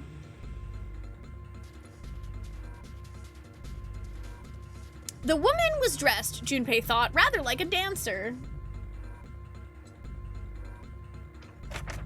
It's time for character notes. Her clothes covered very little, and her prodigious jewelry little more. Oh my god, there's animation, cool.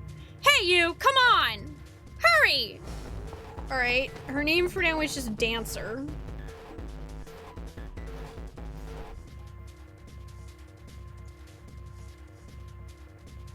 I'm sure we might learn her name later, but I'm writing Dancer for now.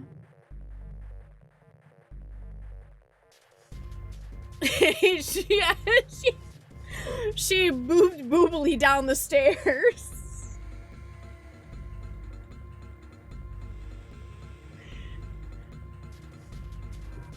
The sudden proximity of a woman with such striking assets left Junpei momentarily stunned.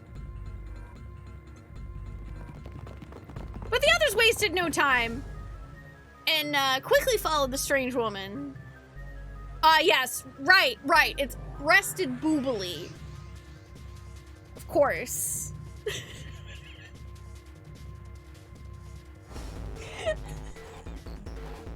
Hi, Unit! Can we get some F's in the chat for Unit for that honorable Sudoku? We'll see you in 10 minutes, friend. The first to pass Junpei was a young man with silver hair. He threw a quick glance in Junpei's direction as he ran, muttering, "Silver hair?"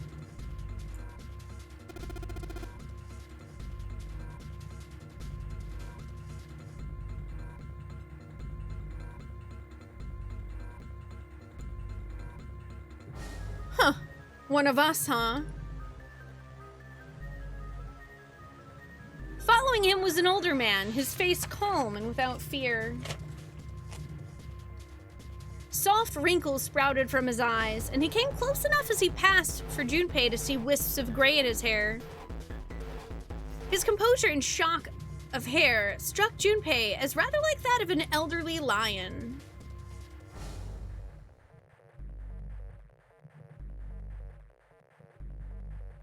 Oh my god, he is Old Man Gambit. Okay, so I'm guessing, at least for now, their names are literally just their trait that Junpei notices. Also, I feel like I have a cat hair that's, like, stuck in my eyelash. Going up won't do you any good. There are 2 doors, but neither of them will open. The next to speak was a girl with pink hair and a high voice. Wait, okay, so how come the guy with silver hair is silver, but pink hair is pink hair?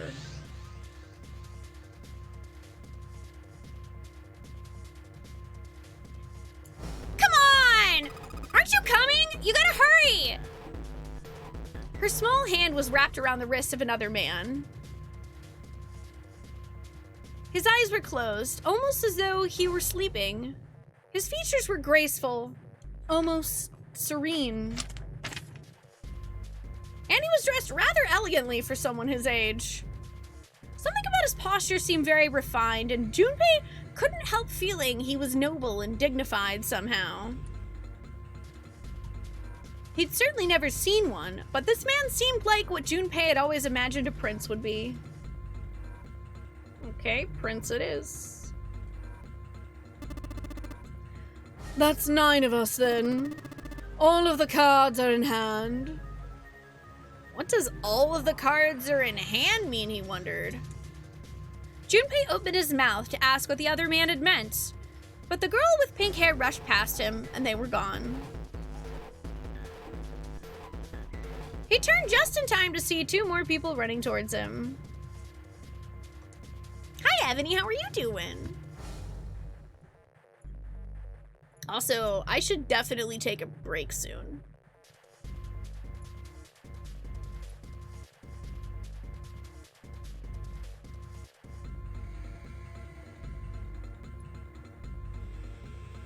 Should I? Maybe I should just pause here? I actually don't know if there are good pause moments in this game. And I think ads just started.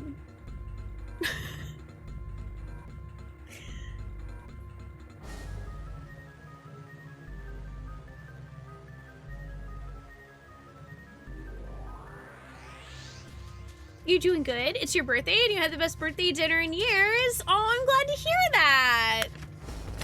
Happy birthday! Underlining everyone's name.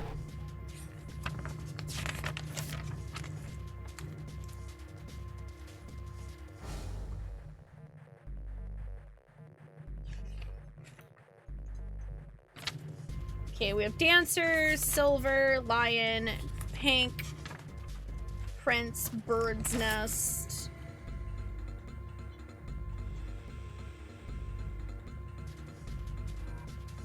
Yeah, the ads were unfortunately kind of poorly timed.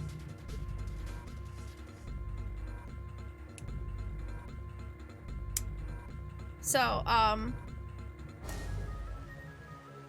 don't know. I guess I'll just wait a sec. I do want to meet the characters, and then I haven't actually taken a break, and I just realized that, and it's been like over 3 hours. I just realized it's been over 3 hours, and I haven't gotten out of my chair, so I should probably fix that.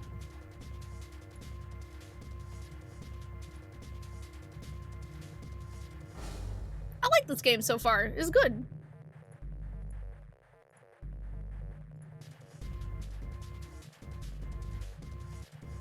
Plus, it apparently is a great conduit for me talking shit about Shakespeare. And, well, also good things, because there are good things about Shakespeare.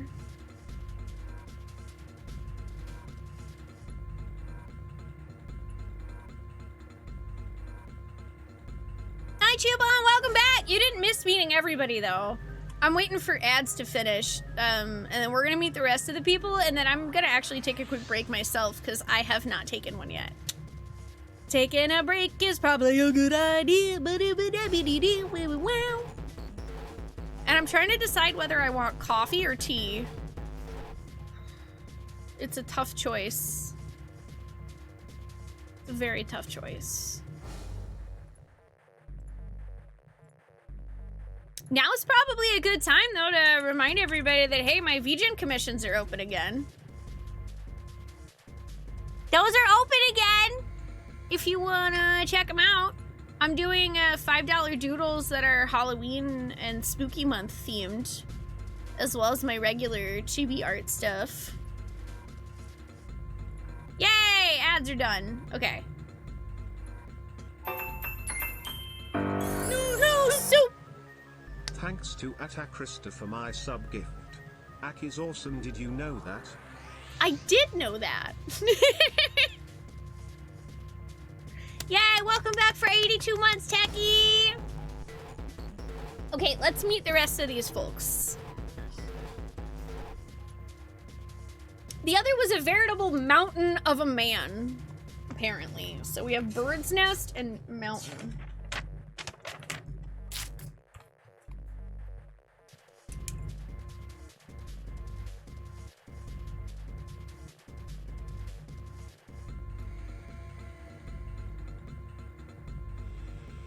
The scrawny one said nothing and scuttled past Junpei as though we were running from something. Hey, what the hell are you just standing there for? Did you hear him?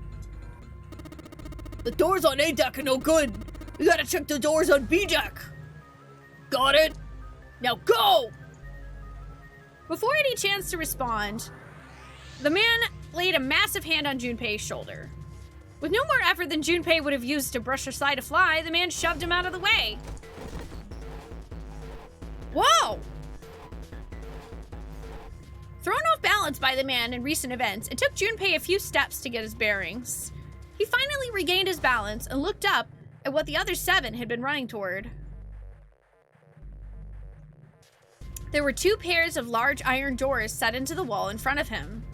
They looked quite sturdy, and each had handles jutting from them. Written across the surface of each door in red paint was a number. The door on the right had a 4. And the door on the left had a 5. They're the same. The guy Junpei had decided to call Silver was mumbling to himself. The room I woke up in had a number on the door just like that. You too, huh? With an arched eyebrow, the lion looked over at Silver. My cell was the same. A number upon the door. I opened it, ran down the hallway outside, and found myself in the rather grand room full of stairs, as I suspect did the rest of you. It was as though the floodgates had been opened. They all began to talk at once. So, apparently there's 9 of us, but there must be someone else that we haven't met yet then, because, yeah, that's 1, 2, 3, 4, 5, 6, 7, yeah. And then I'm 8. Me too. I did too. Yeah, a door with a number on it. It soon became clear that each one of them had awoken in a room with a locked door and solved a puzzle to escape. They'd all ended up in the same room, almost as if they'd been guided there.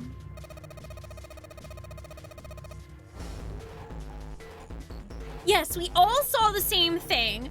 That's not important. We need to hurry. You think I don't know that lady? Before the dancer had time to finish, Silver was already running. He grabbed hold of the door labeled 5 and pulled. However, fuck, it's not opening! This damn thing won't even budge. Move. You're in the way. The mountain grabbed Silver's shoulder and tossed him aside. The 16th student, get down! Watch out for him! His path cleared. He took a few steps back, then threw himself at the door. Once. Twice. 3 times a lady. 4 times. The door shook as his body slammed into it, but showed no signs of breaking or opening. Did you guys ever think about trying the door that has the number that your not a watch has on it? The man threw himself at the door again. Junpei turned toward door 4. Next to the door on the wall was a small box. It looked just like the one he'd seen in his room next to that door. If it was the same, then this door was likely locked as well. Still, he had to check. Junpei grabbed a handle and threw all of his weight onto it.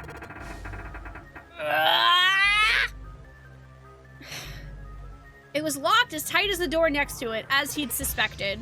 Damn it! Junpei punched the door. It did not respond.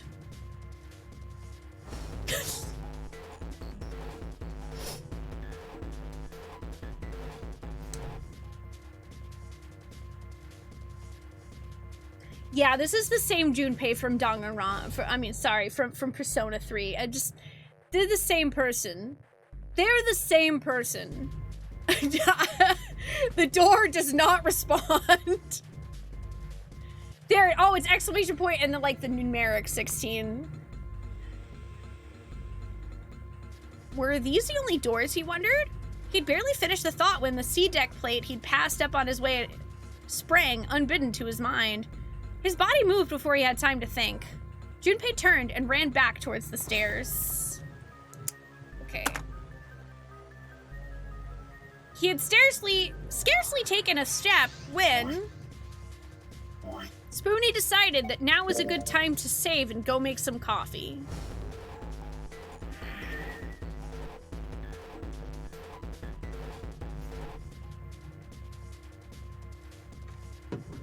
Hi, Luna.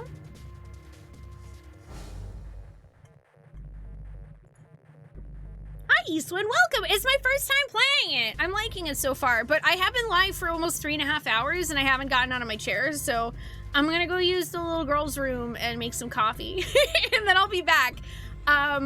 So far, I got out of the room. That's it. And I've met 7 characters. Suspiciously, not a 9th character, despite the fact that one has been mentioned, but I'm sure we'll get to that. Thank you all so much for hanging out today. I really appreciate it. Don't go too far, or if you do, just come back, because there's going to be more puzzles and stuff. Hi-yeah!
Alrighty, y'all, I am back.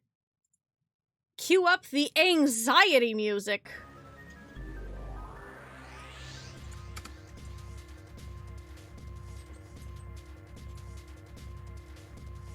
Hello! Hi. I made more coffee and I also ate cheese. And I played with Luna. She was very hyper. She had the zoomies, so I gave her some attention. But yeah, this is like basically a boss fight. I essentially am doing a boss fight. I do love cheese, that's true. So we had met most of the characters, I believe. We're still missing one.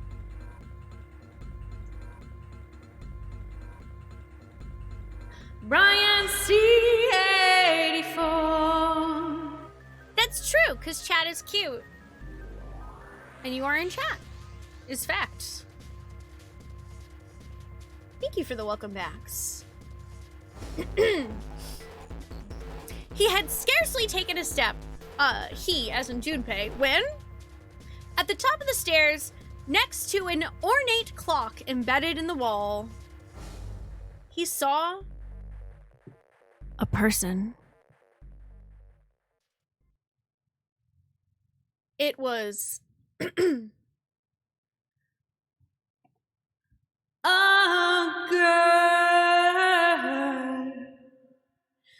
A girl.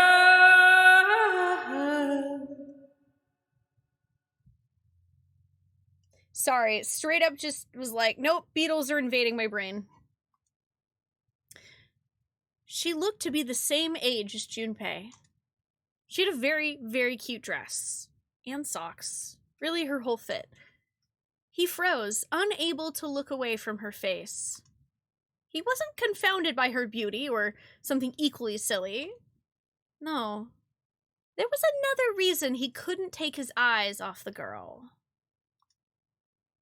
Junpei had seen her somewhere before. Apparently, we had seen her somewhere before. Sorry, sometimes I forget to flip back to the dialogue so that you guys can also, like, visually see the dialogue. Because I'm sure you can't read it when it's in the smaller box.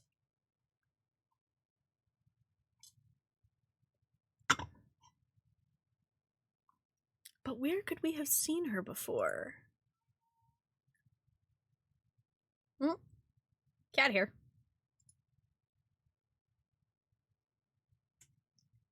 He couldn't quite remember where, but he knew. He knew he'd met her before. The girl, too, stared at Junpei, similarly stunned. Her response suggested she'd seen him before as well. You logged into your first 14 character for the first time in 9 years, changed its name to Potatoes au gratin, changed its appearance to a Tataru lookalike, and finished 2.0 on it. That's awesome, John. Dot dot dot dot dot dot. So he got into dot dot dot. Without saying a word, Junpei walked slowly towards her. She didn't move. It was almost as though she was held in place by some sort of magic spell. As Junpei stepped onto her landing, the spell broke. No sooner had he set his foot down than the whole ship shook a second time. Ah! The quake caught the girl unprepared, and she fell. Moving on instinct, Junpei leapt to catch her. Or so he thought. I swear, if you do what I think you're about to do.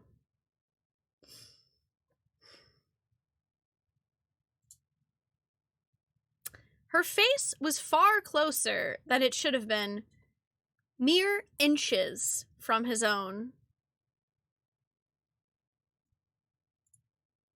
As long as we didn't break our fall with her tatas, then I think we're fine.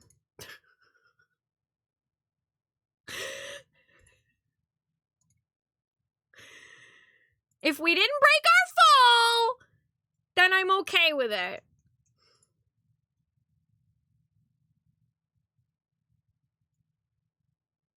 He was flat on his back, and she had landed squarely on top of him.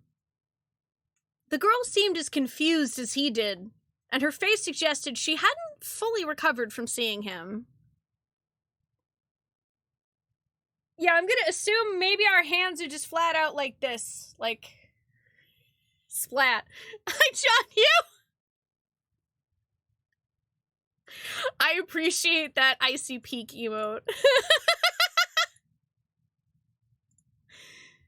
For a moment, that seemed to stretch for a very long time. They stared at one another. The ship stopped shaking. Everything was quiet. Water could be heard from the bottom of the ship, lapping faintly at walls and ceilings. But eventually, that faded as well. The silence was complete, a thick, muffling blanket. At last, the girl opened her mouth. Oh my gosh! Is that you, Jumpy?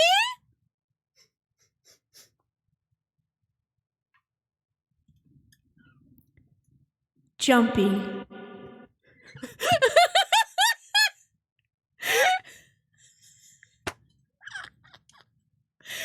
Jumpy! Jumpy! Jumpy! Her words echoed through Junpei's head, and suddenly his memory returned. Akane? Alright, and this girl has the name of one of my favorite characters in anime. Alright. Here's looking at you, Ron Mahaff. Akane.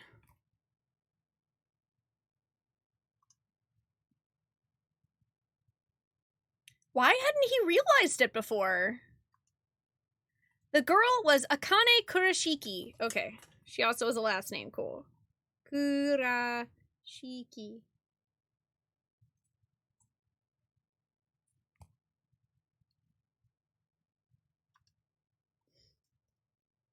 She and Junpei had been friends in childhood.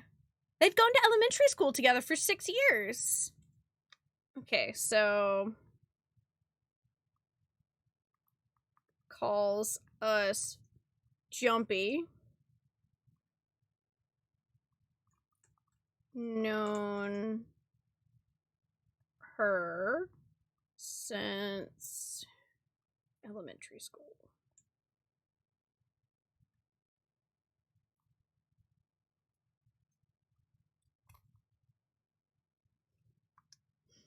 But what was she doing on the ship?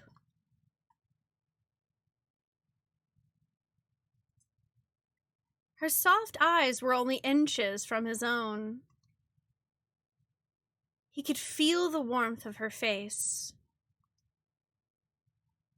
Feelings he'd thought long forgotten began to work their way to the surface.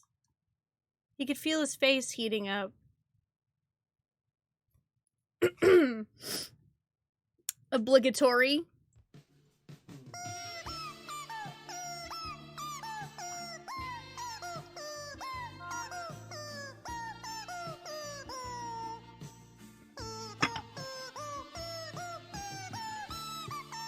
We're stuck here with our childhood bestie that we had feelings for and never told her. Anime tropes are awesome, yeah! I'm serious, I actually really like anime tropes.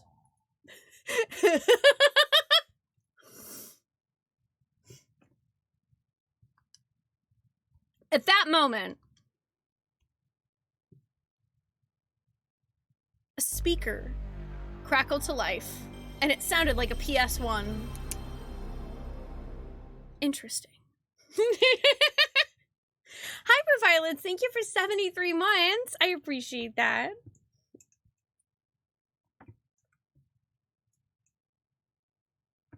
A speaker crackled to life, and a cold, eerie voice filled the room.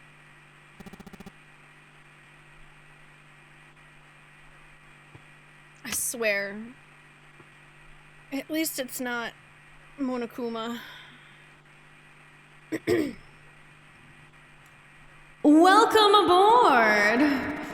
I welcome you all from the bottom of my heart to this, my vessel.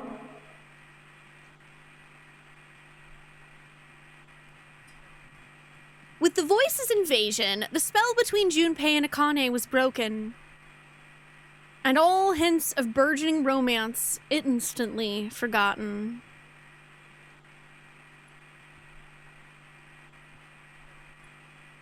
They hurriedly untangled themselves from one another and struggled to their feet. Their 7 companions had heard the voice as well, and many of their faces had gone pale. They looked around frantically, desperate to locate the source of the voice. At last, they found it. A speaker set in the ceiling. It's a fancy old speaker. I am Zero, the captain of this ship. I am also the person who invited you here. The voice was harsh, obscured occasionally by the crackle of static.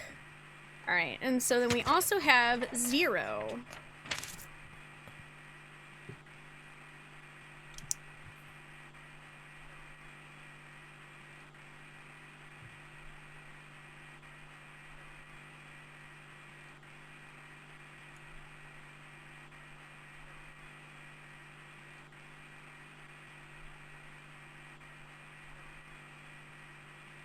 Captain of the ship.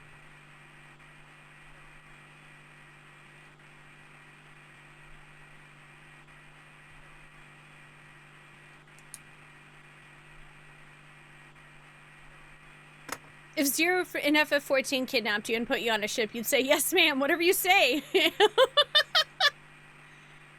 I feel like a lot of us would, though. I feel like a lot of us would do that.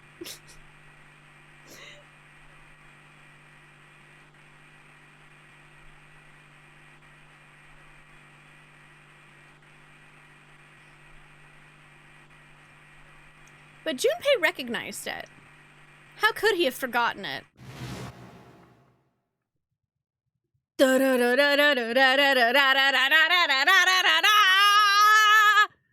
It was the same voice he had heard from the man in the gas mask!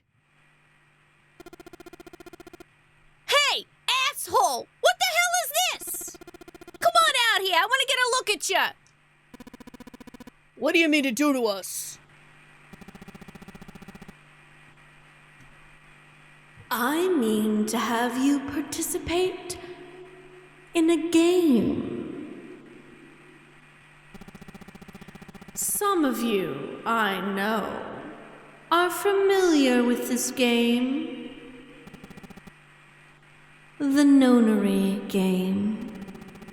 It is a game where you will put your life on the line. Nonary game? What the hell's that? The voice continued, implacable.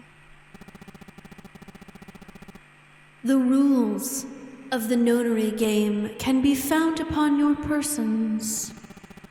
They are simple rules. Read them. Nonary game? Hey! There's something in my pocket! Check this out!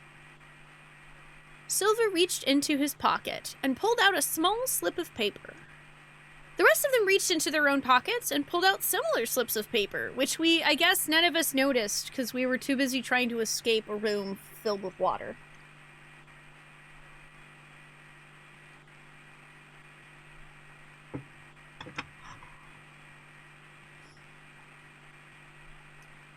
Junpei followed suit and dug into the pocket of his pants. He felt the telltale crumple of paper, slightly damp from his earlier ordeal. It's a good thing? Okay, I'm just saying, considering how much water we were standing in, it's a good thing the ink didn't smear all over the place, making the rules illegible. Just once you like to be kidnapped by weirdos and have the stakes of the Battle Royale game just be 3 balloons tied to a go-kart or something. Just, yes, I've played Super Mario Kart, I'm trained for this. Hi, Luna. Hey, I got one too! Then it would seem Zero has seen fit to grace us each with a letter. Would you mind terribly reading it to us, young man?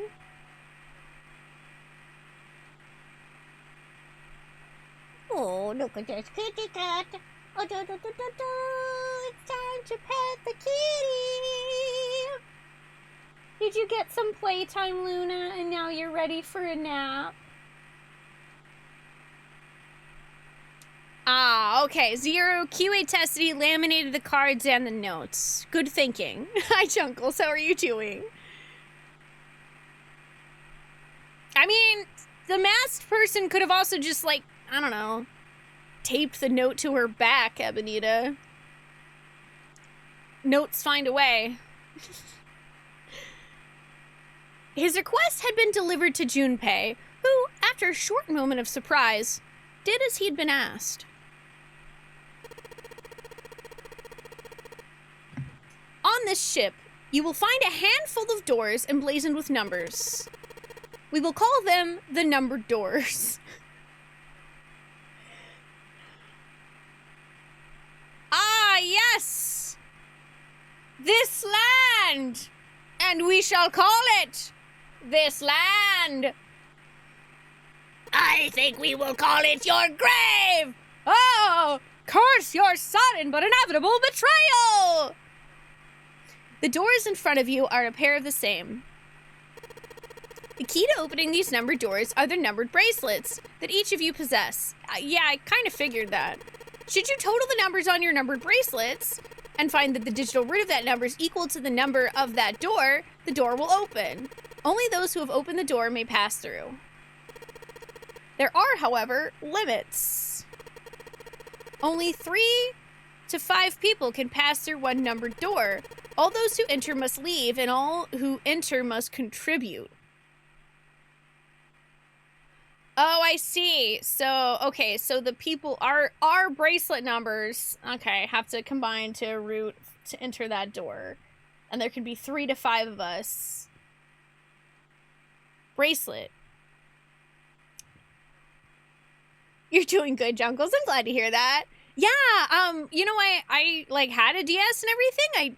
I don't know, I somehow missed these games when I was growing up. So now I get to stream it. Now I get to stream it, which is pretty awesome. Junpei figured had to mean the bulky thing on his wrist. He glanced around. It looked like everyone else had one as well, and had come to much the same conclusion. The purpose of the game is simple. Leave the ship alive. It is hidden, but an exit can be found. Seek a way out. Seek a way out! Seek a way out! Seek a door that carries a 9. Ah, ha, ha, ha. 9! 9.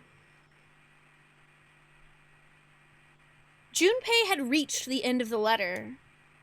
There was a long moment of silence, and then the speaker crackled to life once more.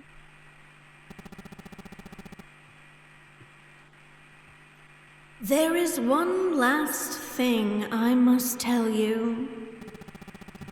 As you have no doubt surmised, the ship has begun to sink. On April 14th, 1912, the famous ocean liner Titanic crashed into an iceberg. What did I say? What did I say? Your girl Spoonee has seen the movie Titanic too many times. Mostly the second part with all the explosions and water.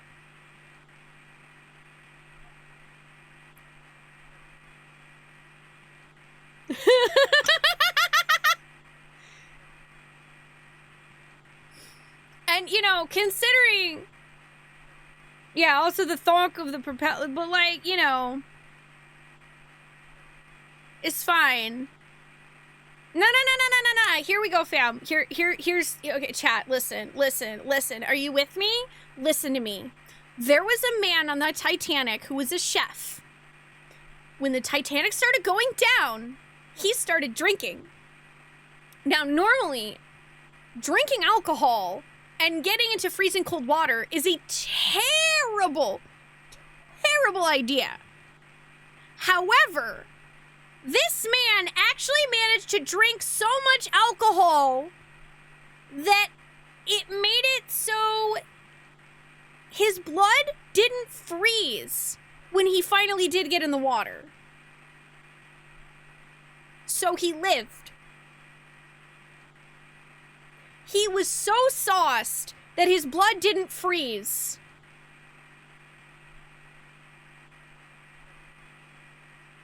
He basically had alcohol instead of blood. I'm not even kidding. That is actually like a real thing that happened on the actual Titanic. And in the Titanic movie, there is a small there's a small wink towards that. In one of the scenes, you can actually see one of the chefs like taking a big drink. Wild, right? Titanic facts are so cool.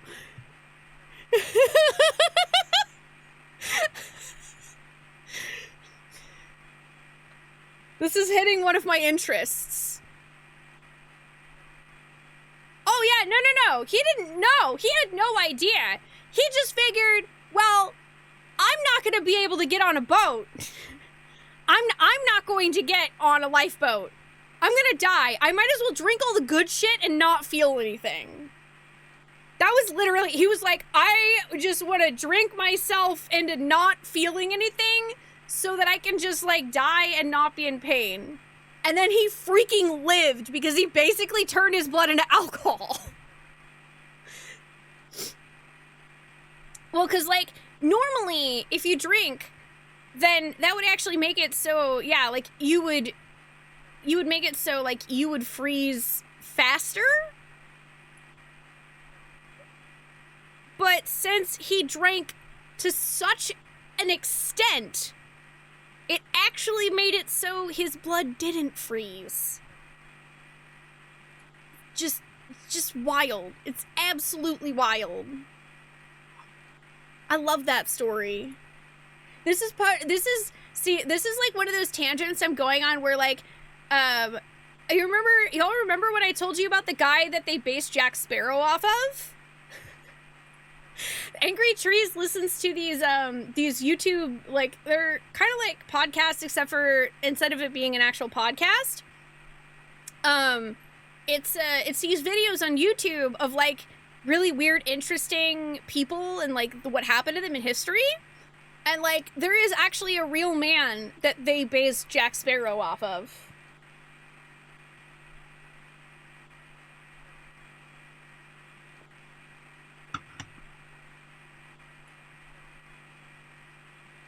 I love random cool shit like that. History is so cool, dude. History is so cool! Anyway, I got really distracted with that. Hi, Kestrel. Yeah, he had blood in his alcohol system, exactly. On April 14th, 1912, the famous ocean liner Titanic crashed into an iceberg. After remaining afloat for 2 hours and 40 minutes, it sank beneath the waters of the North Atlantic. I will give you more time. 9 hours. That is the time you will be given to make your escape.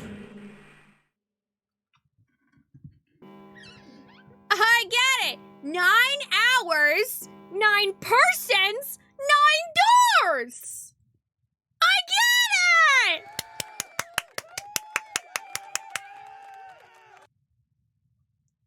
Yeah, history does involve, generally speaking, people doing really dumb shit because it's like the only thing they could think of to do, and then somehow it works out. That's why humans are amazing. That's why humans are cool, okay? We've done some wild stuff. The voice finished, and the speaker went silent. The sound of a bell tolling echoed through the hall. It came from the dance hall adjacent to the stairwell. It took those assembled on the stairs mere moments to trace the sound to an antique clock embedded in the wall. 7, 8, 9.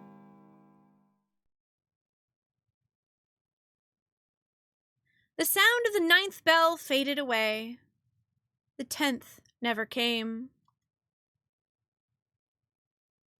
I mean, imagine the guy who dug up a potato and was like, I want to eat that. This weird lump that came out of the dirt, I want to eat that.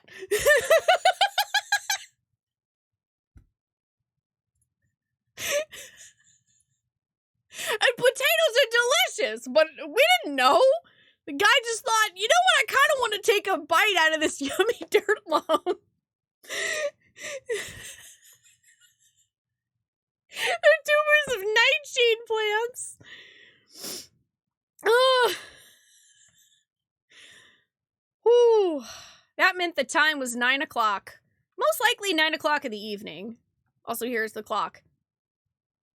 Also, I'm really glad. I saw you said, Item, that the flipping back and forth is working really well. Thank you. I'm glad. I'm trying my best to, like, improv when to flip back and forth, since obviously I've never played this, so I don't know what order things are gonna happen in, but I'm, doing my best. So I'm glad it's working. When Junpei had peered out of the window of his cell, he had seen nothing but blackness. It had to be nighttime. If that was the case, then they would need to escape by 6 a.m. the following day.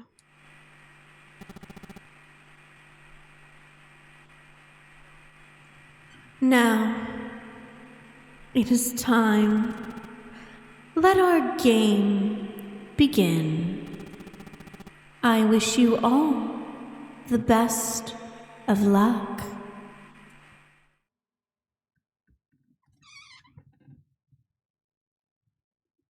The speaker went silent and did not speak again.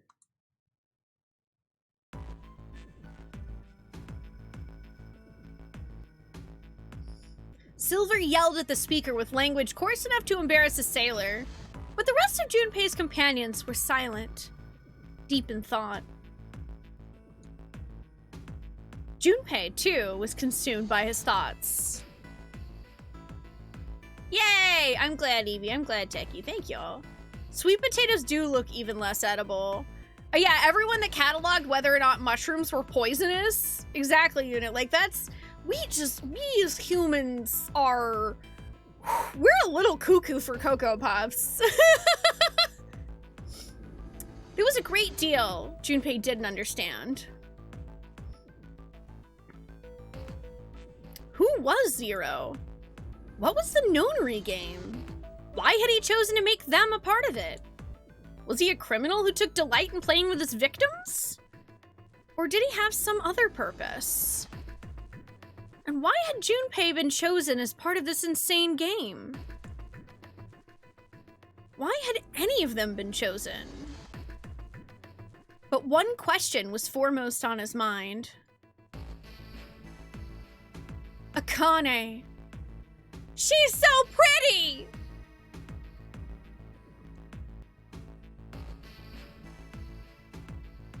They hadn't seen one another since elementary school. Why had she appeared now?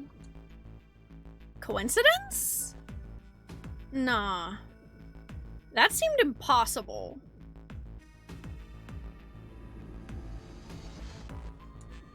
There had to be a reason. He didn't know what it might be, but there had to be a reason. There must be a reason!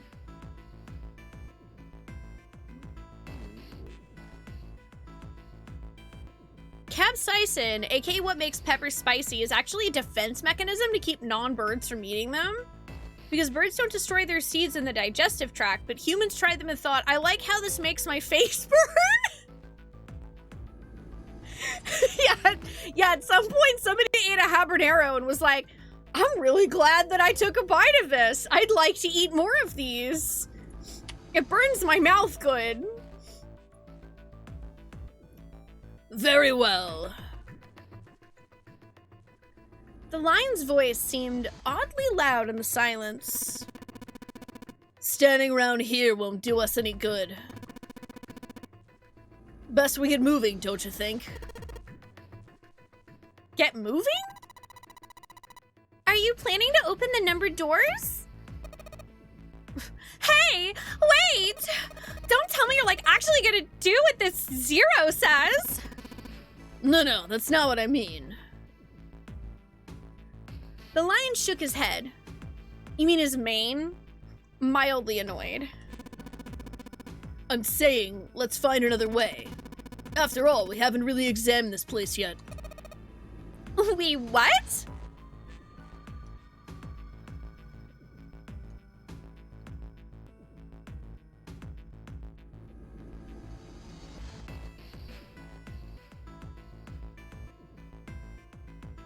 Tick tock, tick tock, tick tock.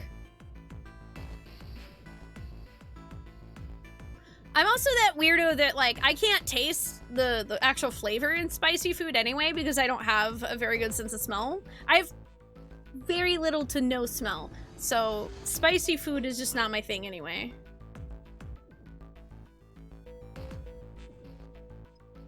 You Googled apparently some gorillas in the New Mexico Zoo like crackers with cayenne peppers? Really? That's so interesting. Also, sorry, I swear I'm getting like cat hair on my cup and it's getting on my face. I mean, that's pretty much what happens when you have a cat, but yeah, I have essentially like no sense of smell, Ebony. Like I can't like actively tell you what things smell like. There was one time when I was a kid that we had raccoons in our attic, and my dad put mothballs in the attic to get rid of them, but he put way too many. And my sister and my mom have very sensitive noses, so for the next week, they basically like couldn't be in the house or they would get massive headaches. I couldn't smell the mothballs at all. I didn't know what they were talking about.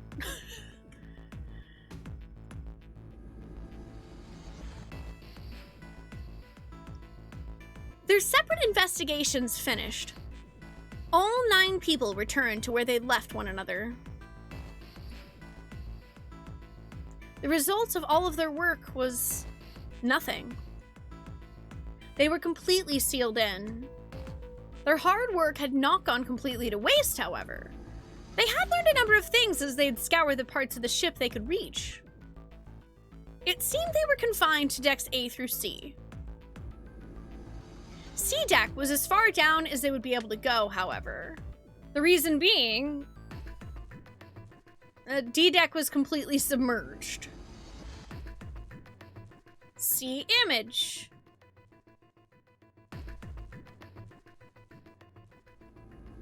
I don't know, that doesn't sound crazy to me, Chupon. That sounds like stocking up on herbs and spices. Buying in bulk for spices is always better. Because they usually save really well, too. Hi, Vinny. Hi, SOG. How are y'all doing? But yeah, I've been like that since I've been a kid. I just haven't really had a sense of smell. Strangely, however, the water had risen no higher than D deck. The flow seemed to have been stopped somehow, as evidenced by the surface of the water on D deck, which is as smooth as glass. The prince knelt down and gently drew his hand across it. Perhaps this Zero fellow has used some sort of remote control to seal a watertight door lower down. He said that our time limit was 9 hours. In other words, this water won't rise for 9 hours. Then you're saying we won't sink till then? Well, that may be a little too optimistic. No point to wishful thinking. There were 3 metal doors on C deck. A single door stood off to the side, with 2 more on the wall facing the central staircase. None of them had numbers or verification devices. They were, however, locked like the other doors. No matter how much they pushed and shoved, the doors refused to move. The mountain and the lion threw themselves against them a few times, but to no avail. Also, hang on, I'm gonna mark on here for myself the voices that I'm giving the characters.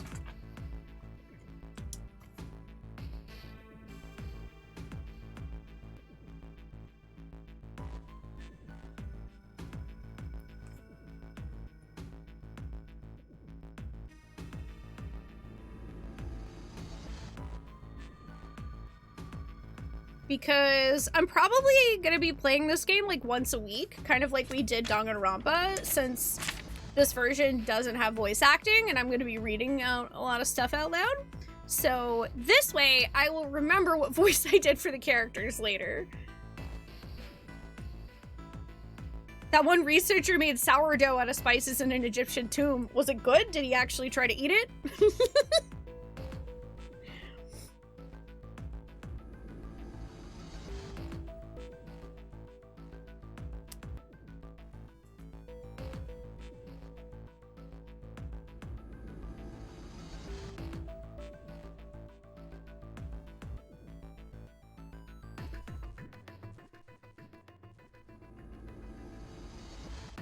Okay. Pink hair. I actually haven't done a voice for Bird's Nest yet. Prince. Shitty fake English accent.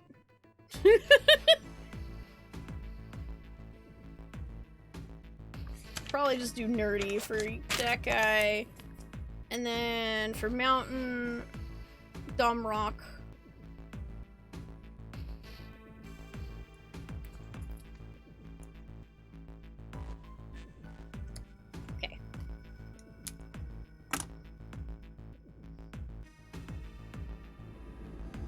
Oh, your mom doesn't cook?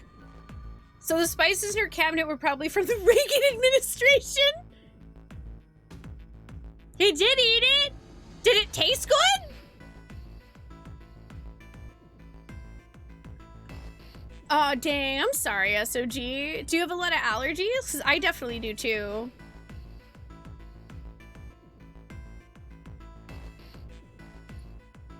The door in the back had a keyhole. Oh, also here's the door, by the way. It is a door. It has a keyhole, as described.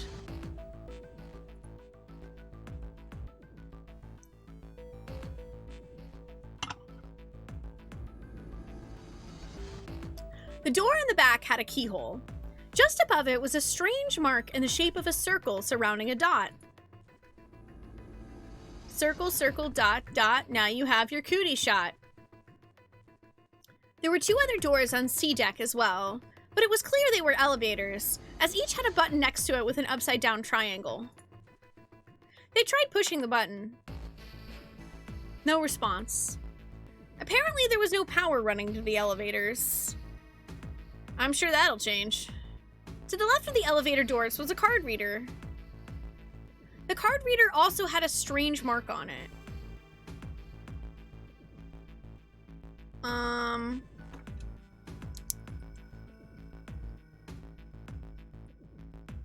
Oh, I can't remember what that's called.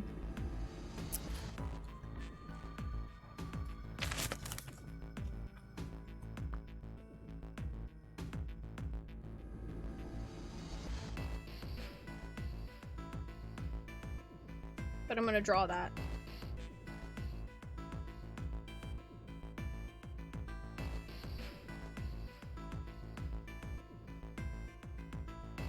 I'm like, wee, Sailor Moon looking symbols. Oh my god, I like fucked that up. No, that looks terrible. I'm gonna redraw it.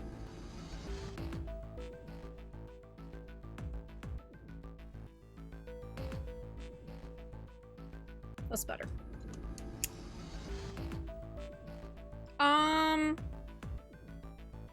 Jupiter looks kind of like a 4. It might be Neptune? I'm not sure.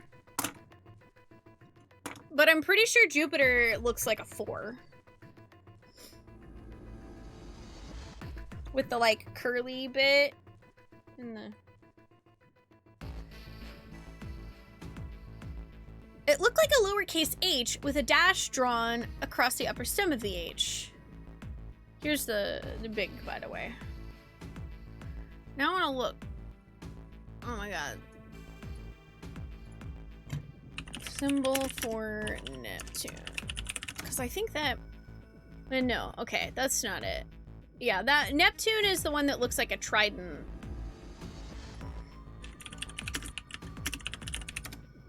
Well, time to go look at the Sailor Moon ones. It's Saturn! It's Saturn. That's why I recognized it, because I love Sailor Saturn.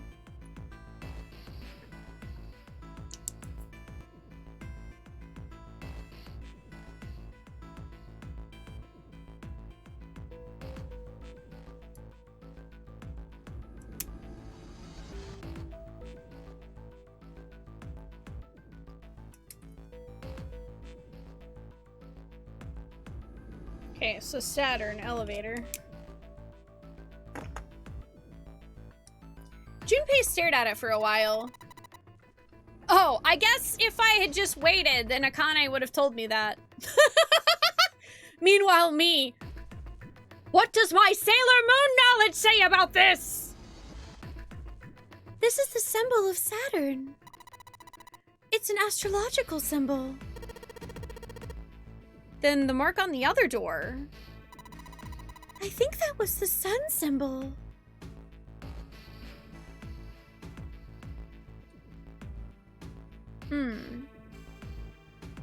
They had seen the same symbol on A deck.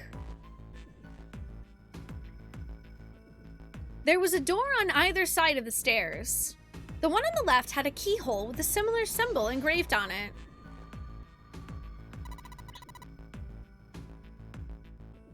This is an earth symbol. All right, time to write down more symbols. Sun.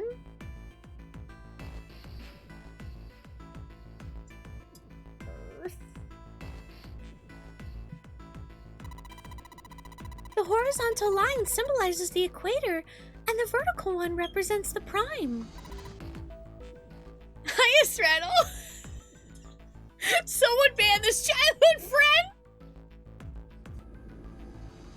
I'm sure there won't be any murder, though. It's fine. Mostly, I think, you know, we gotta, like, try to solve how to get out of here in 9 hours or we all drown like the Titanic.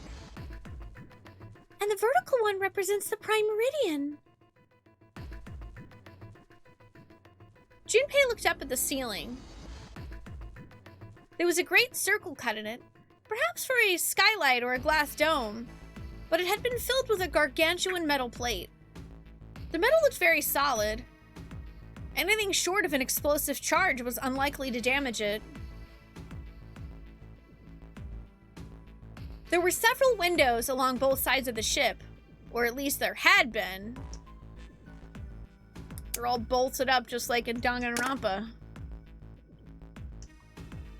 They too were covered with metal plates.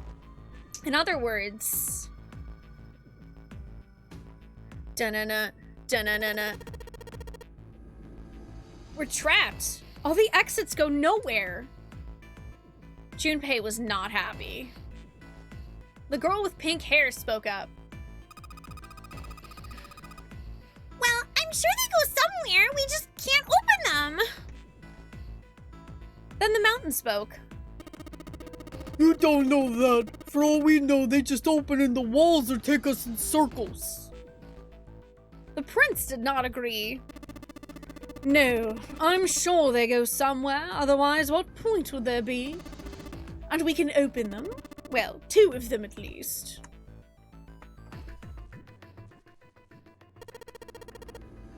You mean the numbered doors? All eyes turned toward the doors with the numbers on them. The atmosphere in the room grew tense. Hey! Oh, wait a minute! I think I said this earlier, but I don't think we should do that. The dancer moved in front of the doors, as if to block them. We don't have to be crazy to open these doors! If we do that, we're doing exactly what Zero wants us to do! Suddenly, everyone began to speak at once. We have to get out of here, but quick, let me info dump about a tangential subject. No, that's my job! I'm here to distract us with tangents that don't have anything to do with getting off of the ship. You could be Gilligan.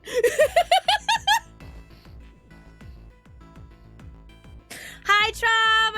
I hope you're feeling okay. Hi, Solid. How are you doing? I don't think we have a fire marshal here. Suddenly, everyone began to speak at once. I agree. I don't. That's a terrible idea. We should keep going. We should stay here. We don't have any other way to open any of these doors.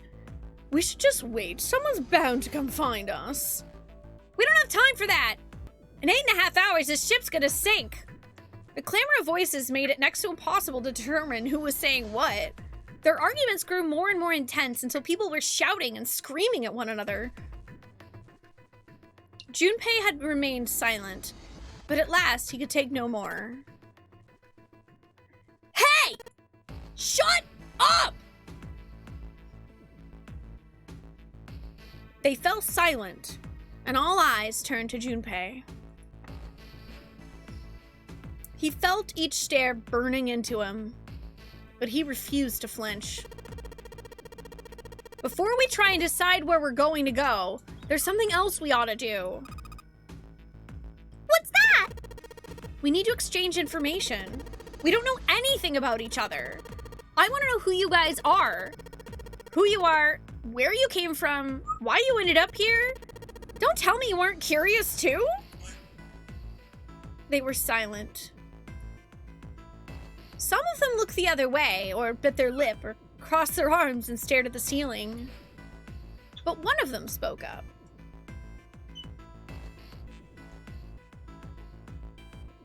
Yeah, I don't know how, but I just somehow managed to be the lady with the pink hair, and I didn't even try. I guess I just needed to have my hair up in big pigtails today, and it would have been perfect.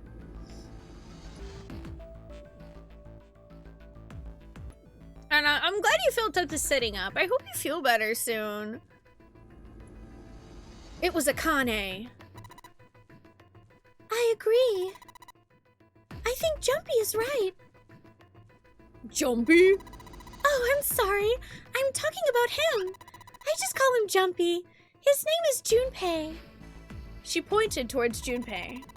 We're childhood friends. We went to the same elementary school. Wait, stop! Don't tell us stuff we didn't ask you about. Zero's probably watching us right now. What are you gonna do if he's listening in? Would that be bad? Hell yeah, it would! We don't know how much that bastard knows about us. Maybe he just picked a bunch of random people to kidnap. If that is the case, then it'd be dangerous for us to let him know too much. If Zero knows who we are, he could go after our families. Maybe he'd tell us he had to get us to do stuff, you know? But we still need to know what our names are. It's gonna be hard to talk to each other if we don't have names. Alright, then why don't we have code names? To him, apparently it seemed like the obvious solution. Code names? Yeah, we'll each pick something, like, I'll be 7. 7? Why are you 7? Seemed a fair question. Junpei, he's probably literally got a number 7 on him. The mountain stuck out his left arm. Cause his bracelet number says 7. Oh, I get it. Yeah, that's a good idea. He smirked. All right, I'm gonna be Santa.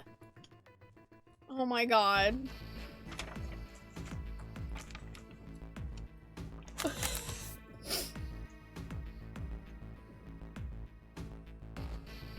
Why are you going to be Santa? Any of you chumps know Japanese? No? Well, san means 3, so I'll be Santa. Wow. Ichi ni san. This guy's a douche.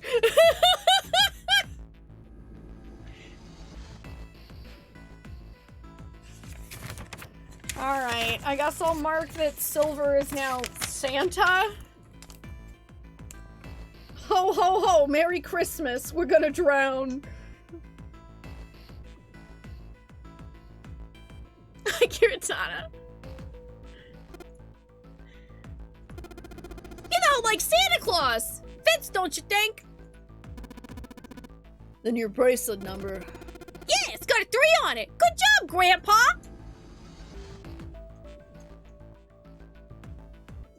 Just like the mountain had done, Silver thrust out his left hand. Sure enough, the face of his bracelet read 3. Very well then. I'll go next, shall I? My bracelet number is 1. Given that, I think Ace seems appropriate. No, that's my childhood nickname!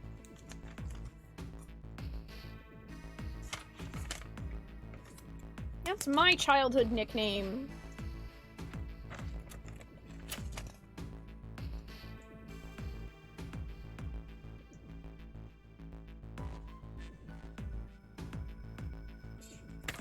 Also, I'm gonna make sure to write down everybody's bracelet number as well. Number 3 for Santa. Lion is number 1.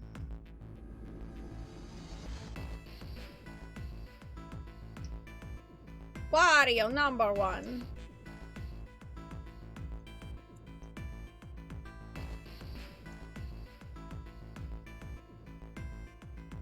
Sadly, I don't think we can reach the ocean from here, Israttle. Let's see.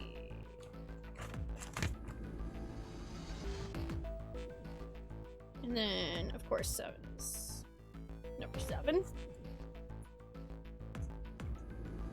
Yeah, at least Igus called me Ladybug.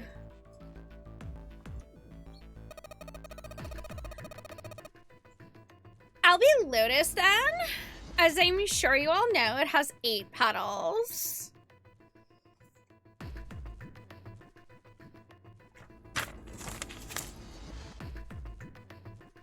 A test of your reflexes! Okay, so she is number 8.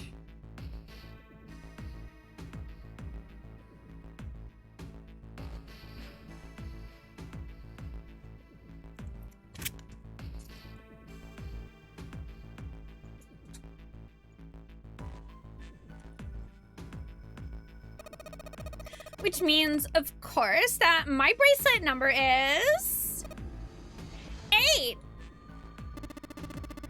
I would appreciate it if you would call me Snake.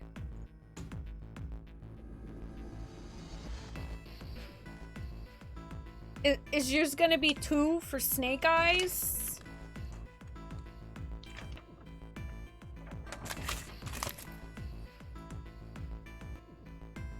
I called it!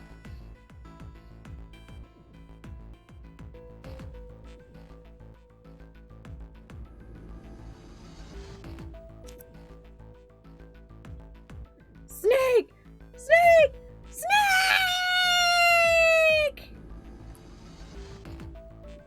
My bracelet number is 2. Since Ace has chosen cards, then I choose dice. Snake Eyes, clearly. Which is particularly relevant given that I am blind. Oh. That explains why he wasn't looking at us. He's blind.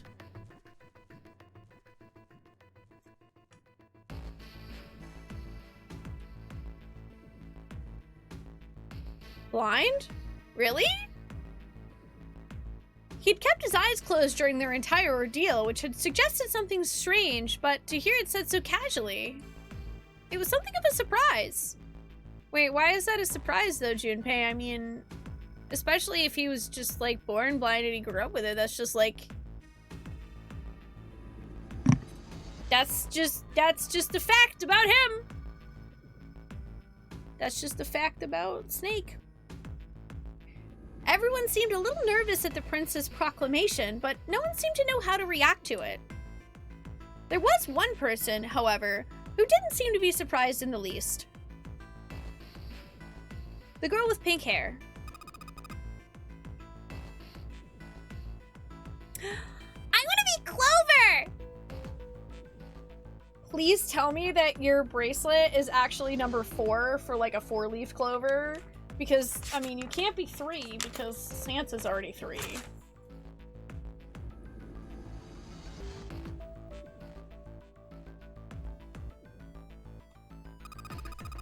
know, like a 4-leaf clover!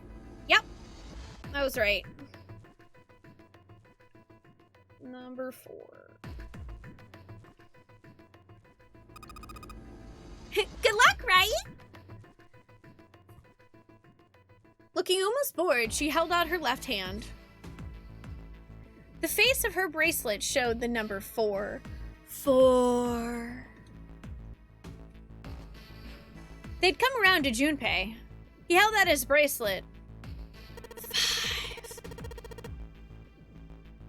Alright, my number's 5, so my code name's gonna be... Why have one? It's not like there's any point to it now.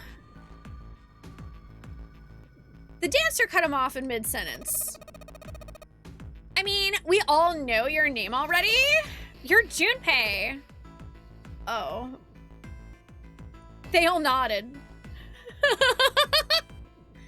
Akane stepped forward nervously. We don't get a nickname. We don't get a cool nickname.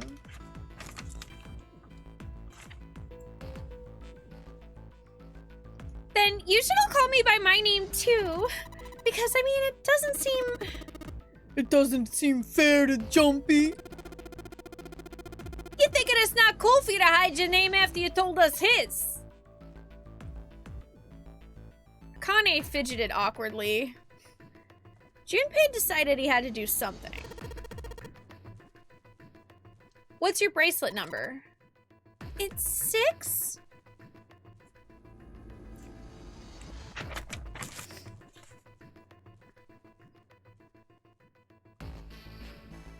Number 6.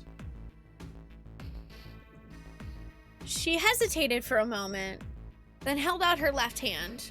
As she'd claimed, the bracelet's face showed a 6. Junpei looked at it for a moment and thought, alright, then why don't we call you June? June? Yeah, you know, it's the 6th month of the year. So you're June. Jumpy! Akane kneaded her hands and looked up at Junpei, uncertain. He smiled back at her reassuringly. Are you good with that? She thought about it for a few more minutes, then seemed to come to a decision and gave Junpei a small nod. Okay, so then we're calling Akane June. Wait, hang on, we're still missing a guy.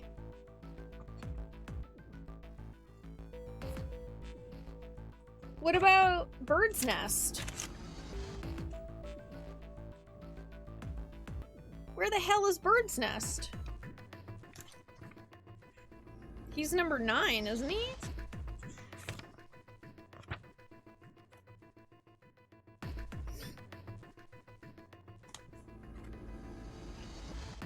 Maybe? Okay, hang on. So we're... Alright. Lion is 1. Prince is 2. Silver is 3. Pink hair is 4. We're 5. Akane is 6. Yeah, Dancer is 8.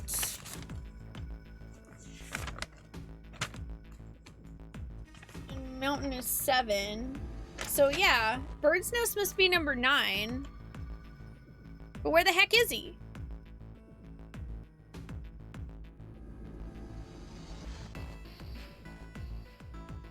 Their names decided, Junpei ran over them quickly in his head. 1 was Ace, 2 was Snake, 3 was Santa, 4 was Clover, 5 was Junpei's number, Akane was 6 and Junpei had given her the codename of June, 7 was 7, and 8 was Lotus. That meant that 8 of them, including Junpei, had revealed their bracelet numbers. But there was still one person left. He was the man with glasses and hair like a bird's nest. He hadn't said anything since they've met on the stairs, and he didn't look like the sort of person who was inclined to conversation. His skin was pale, his breathing was heavy, and he was soaked with nervous sweat. His behavior seemed very suspicious, or perhaps simply emotionally unstable.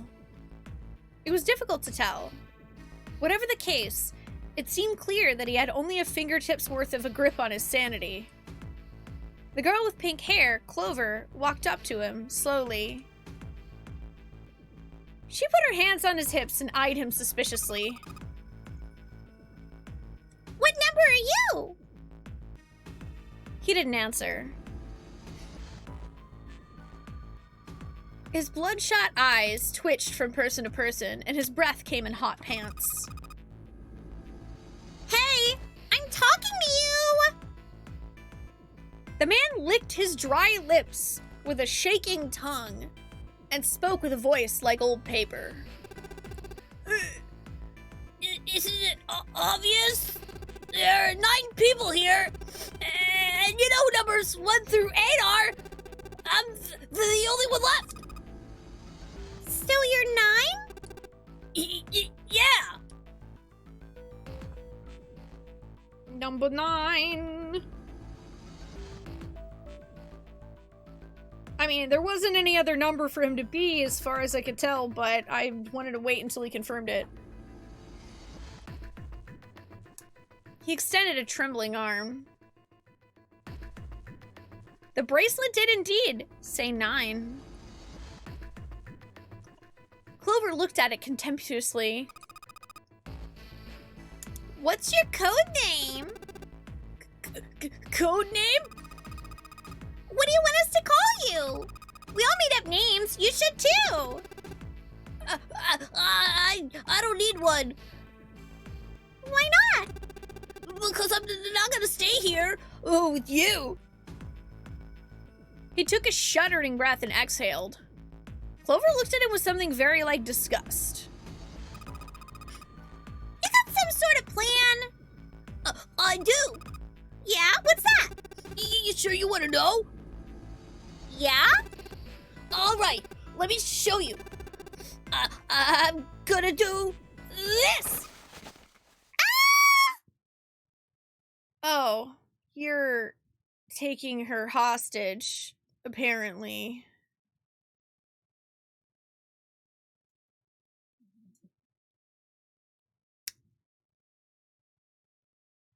I mean, unless you have a weapon, I'm not really scared. You don't seem like you could do very much. I'm pretty sure that all of us could, like, knock your lights out. By the time they realized what he was doing, it was too late to stop him. The man's body moved like a snake's. In the blink of an eye, he had slid around behind her and wrapped his arm around her waist. Hey, what the hell do you think you're doing? Silver, Santa, leapt forward toward Clover and the 9th man. He was halfway there when... Stay back! Suddenly, the man's hand dove into his pocket. Oh. Well, he has a knife, so... Chat, can you spell knife?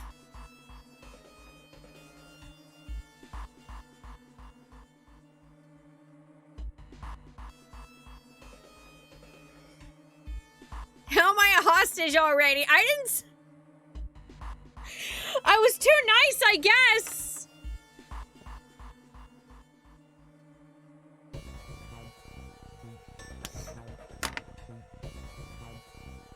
It came back out with a knife. A pocket knife. He held it to Clover's pale, quivering neck. If you get any closer, I'll cut her open! Santa skidded to a halt. He snarled at the scrawny man with the knife and gritted his teeth. Yes, that's right! The man's smile was neither friendly nor reassuring. Sweat poured down his neck, soaking the collar of his shirt. Clover, are you all right? The prince, Snake's voice, sounded oddly concerned. Yeah, I'm fine. Her voice shook, making her words even less convincing. What the hell are you trying to do? I told you, this is my plan. What are you gonna do to her, you sick son of a bitch? Don't worry, I'm not gonna do anything to her. She just does what I tell her to. I'll let her go. He started to move backward, slowly, keeping his grip on Clover. Keeping their distance, Junpei and the others followed. Eventually, the man reached the wall. He gave a start as his back touched it, then glanced around quickly and spoke. Verify! Huh? The left! Look on your left! Do you see the device on the wall? Place your hand on the scanner panel, the round part. What if I don't? The man's nostrils flared and he looked like he was about to choke. Are you an idiot? What do you think? I could slit your throat right now! I'll kill you if I have to! All I need is your bracelet! Just do it! Do it now! He pressed the knife against Clover's neck, hard. Slowly, she stretched her left hand out toward the device. Her back was to it, and she had to feel around for a moment before she found the circular panel. Beep beep. It made a cold electronic noise, and on the display above her hand, an asterisk appeared. So that's how it works, Junpei thought to himself. By placing one's palm on what the ninth man had called the scanner panel, the user's bracelet number would be entered into the device.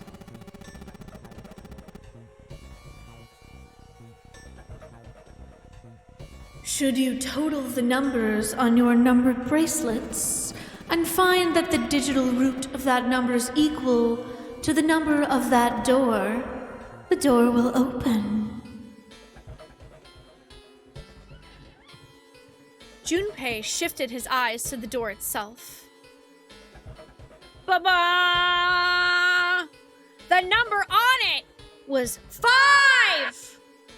5. $1 more and you could have a subscription to this channel. The ninth man seemed to know a little more about the device's operation than he should.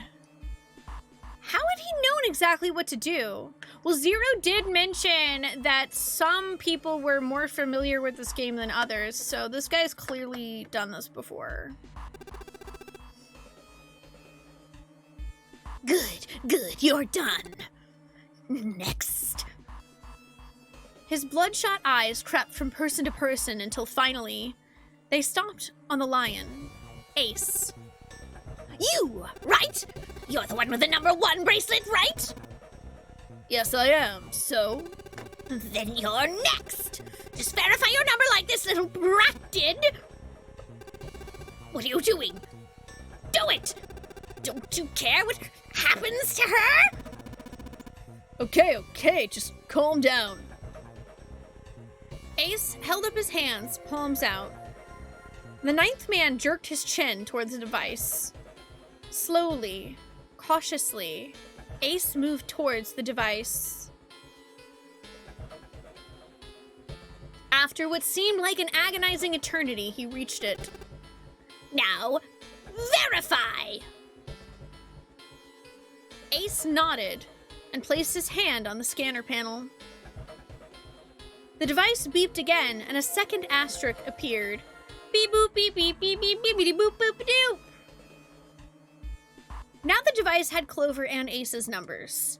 4 and 1. 4 plus 1 equals 5. The same as the number written on the door.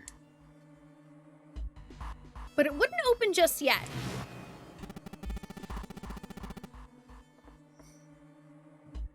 Only 3 to 5 people can pass through one numbered door.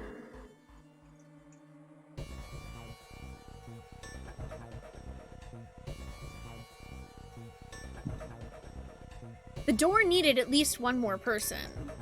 Who would that be? Get back! His voice shook, but the knife he held to Clover's throat made his words a command. Ace took 2, then 3 steps back. No, further! More than that! Go all the way back! Slowly, Ace did what he was told. Oh, shoot, I was on the wrong flippy.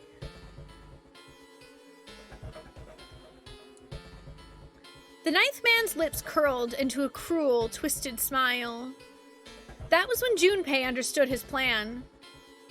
Clover's 4 and Ace's 1 added to the ninth man's 9. 4 plus 1 plus 9 equals 14, so 1 plus 4 equals 5. In other words, math!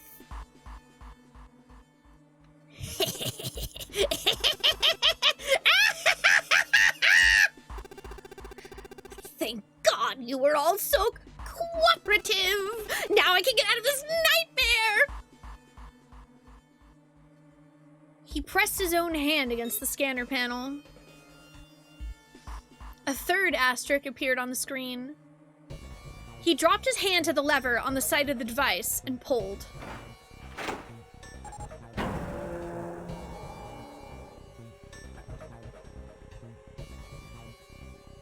The door opened with a heavy metallic groan. He let go of Clover. Wait! Junpei leapt towards the ninth man, but he wasn't fast enough.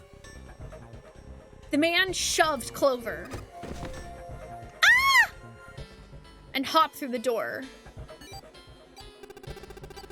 Okay, have a good one, guys. I'm going off ahead now. Well then, goodbye. He raised his hand and waved, a twisted smirk on his face. Then he was gone. The door ground shut with a dull clang of metal on metal.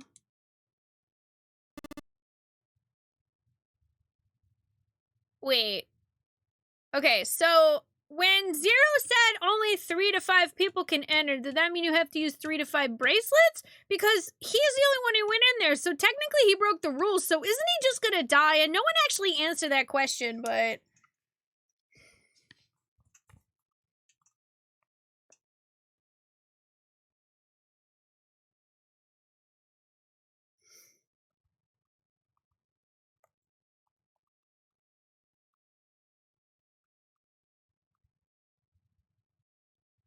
Okay, so held Clover hostage with knife. Then went through door number 5 alone. Okay. Oh, there's a kitty here. Hi, Static. Hi, Vox. How are y'all doing? Clover, are you all right? Snake ran to Clover's side as she lay on the floor. Yeah, I'm fine. She climbed unsteadily to her feet, and once there, leaned heavily on Snake's shoulder for support. Junpei ran to the door. The others followed him. Several pairs of hands grabbed hold of the handles and pulled. They grunted and strained, but... Shit! It won't budge! That was when Lotus, the dancer, spoke. Her voice was quiet. Do you hear something? Like what? Like some sort of beeping. Junpei pressed his ear against the cold metal of the door. The others did the same.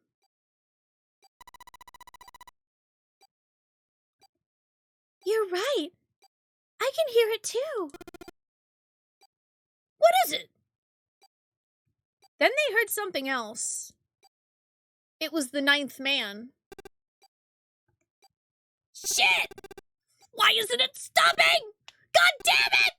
You lied! Lied? This wasn't supposed to happen! This is wrong! This is wrong! His voice shook with fear.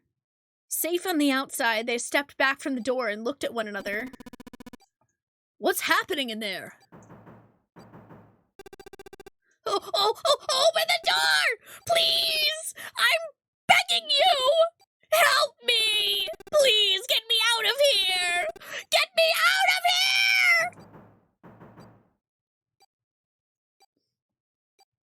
Junpei grabbed hold of the device. He slammed his hand on the scanner panel. It says engaged. Is there... Bro, okay, that's definitely going towards the idea of there's a bomb back there. Nothing happened. Why didn't it register him? He looked at the display where the asterisk had shown up. It said, engaged.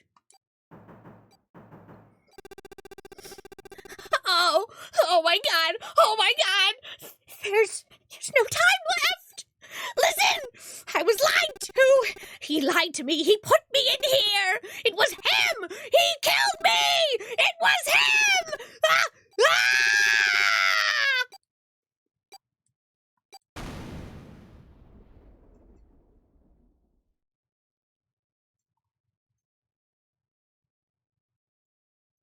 So,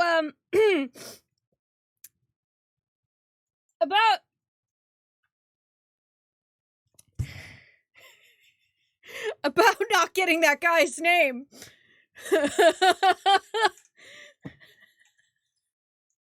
I don't think it matters anymore.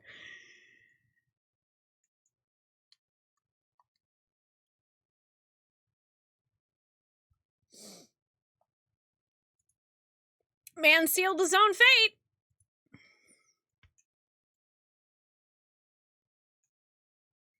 The explosion rocked the room. Instinctively, they ducked, then stood up slowly when they realized there was no danger. No one spoke. Silence filled the room. Bum, bum, bum, bum! A body has been found! In that silence, the electronic tone that echoed across the room sounded as loud as a gunshot. All eyes turned towards it.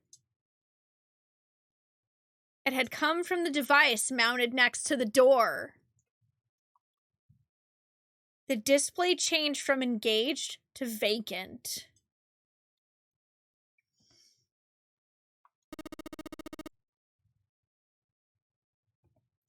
Let's see if we can open it. I don't know if I want to do that, because now there's going to be a guy's dead body in there, and I don't really know what state that's in, and I don't want to see it. I don't want to see that, okay?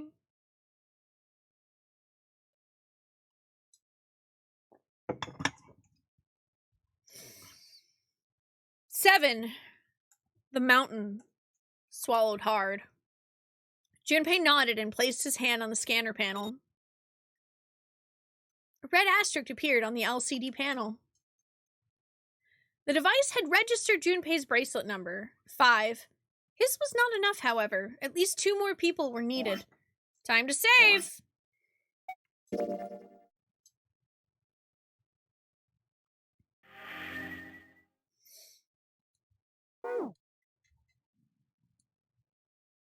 Junpei asked, "Which pair?"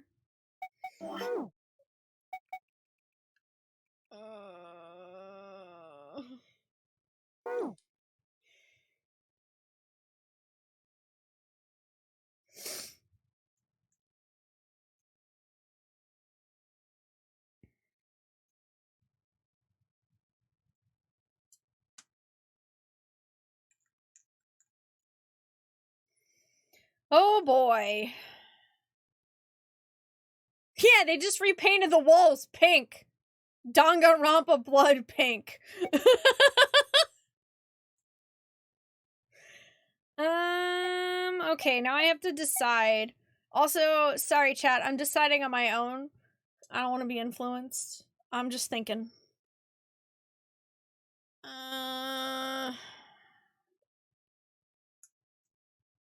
Who do I want to take?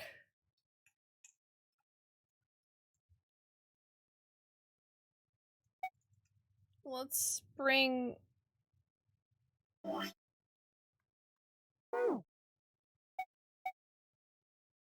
You know what? Let's bring Cool Guy and Boob Lady. Ace? Lotus? You think you could give me a hand here? The pun was a little too on the nose, but the mood was still grim. Ha ha ha ha ha! Hand.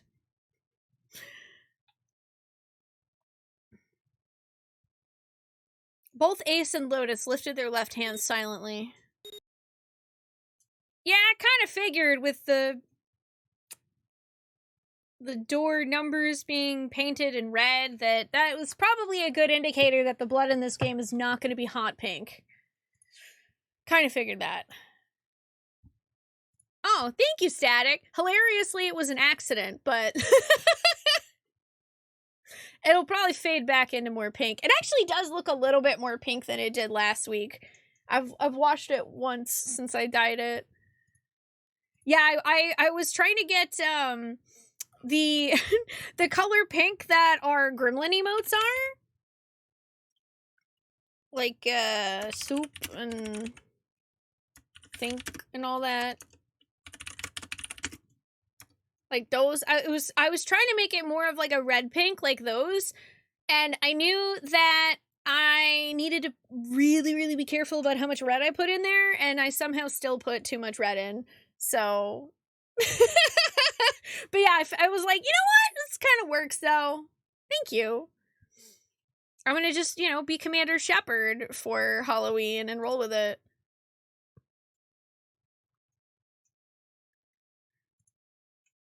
Five plus 1 plus 8 equals 14. 1 plus 4 equals 5. They'd fulfilled the conditions. If they were to pull the lever on the side...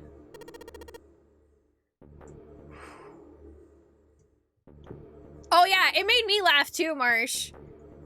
When I, like, literally when I mixed the dye, I was like, I feel like I put too much red, but now there's like 9 ounces of hair dye, and I'm not about to waste like $30 of hair dye and not use this, so big shrug. And then yeah, I washed it out of my hair and looked at it and went, oh yeah, this is red. And then I thought about, I just got the emotes redone. This will be even funnier.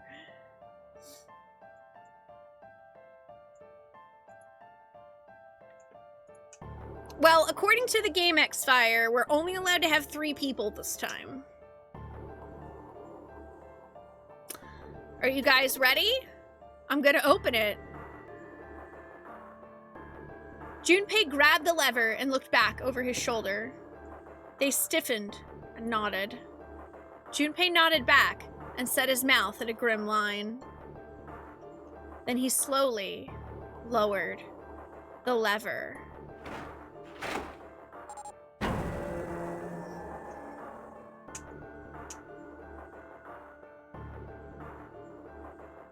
There was a metallic groan, and the door slid open. A breath of air drifted out of it, carrying a stench that nearly made them gag. Junpei grimaced and put a hand over his mouth. Oh my god! Good god. Lotus and Ace shuddered. Seven grunted. Whoa, that's pretty bad. Even Santa's voice shook. He blew up. It appeared that Santa was right. The hallway on the other side of the door was splattered, with chunks of torn flesh and dark red blood. So, just a heads up, I have no idea what visually we are going to be seeing in this game, but there definitely does seem like there might be some more visceral descriptions of things, so do take care of yourselves. Heads up, if that's something that is not a thing for you, just be aware. Oh. Well, that answers that question. Oh no, I'm fine, Static. I paused because I realized that I should definitely, like, do some sort of warning for folks. That was me pausing in the middle of reading it because I wanted to give chat a chance, like, if this is not okay for you personally to, like, mute or, yeah. I'm okay. I want to make sure y'all are also okay and don't get very surprised by a sudden descriptor or something like that. Yeah, just a little trigger warning for anybody who needs it. It's ketchup, definitely. Somebody get the dino nuggets. The shriek echoed across the room. It had come from June. Then her strength left her and she dropped. As Junpei turned to catch her, the door groaned shut. Uh-oh.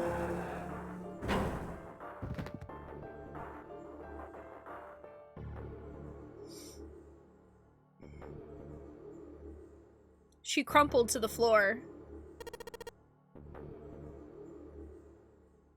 June, are you okay? Junpei dropped to his knees and put his arm around her shoulders. That was when he noticed.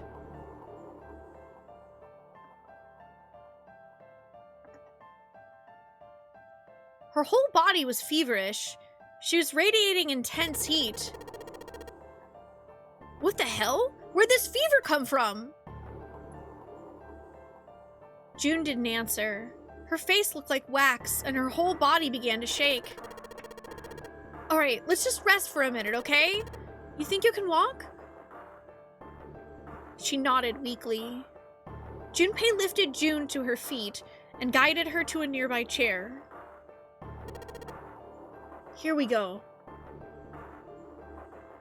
As gently as he could, he set her down in it. How are you feeling? Are you all right? She nodded, and as she did, a single huge tear rolled down the side of her face. Why?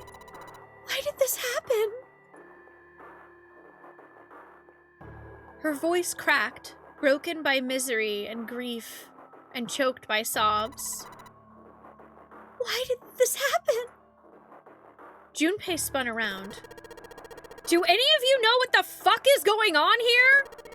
Who's Zero? What's this nonary game? Come on! Anybody? Anything! What the hell is going on? What are we doing here? No one spoke. Ace, Snake, Santa, Clover, Seven, and Lotus. They simply stood there. 7 pairs of downcast eyes and 7 grim lines for mouths.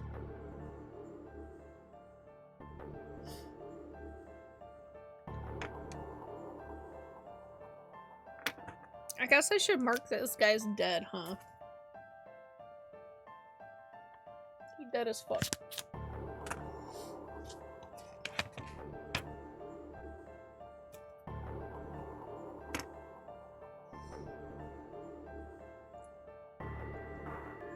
June's body shook with silent sobs.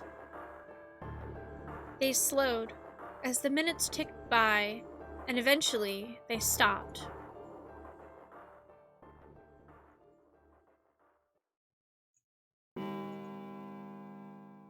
Then suddenly, in the cold, heavy silence that had enveloped them like a thick fog, a bell began to ring. The clock in the central hall. 7, 8, 9, 10 times.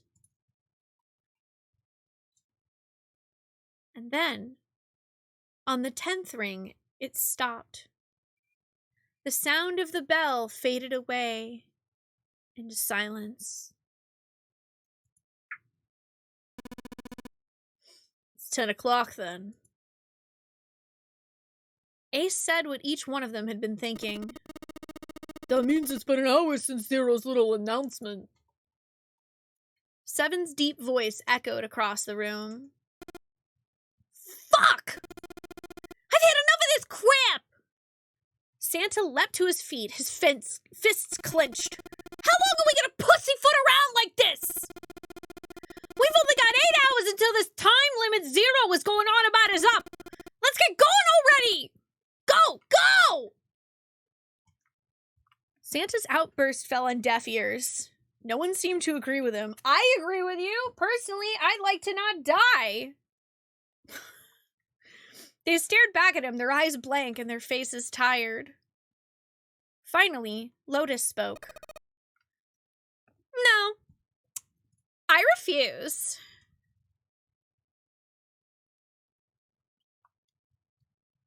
I mean, you can refuse. We don't need you, necessarily.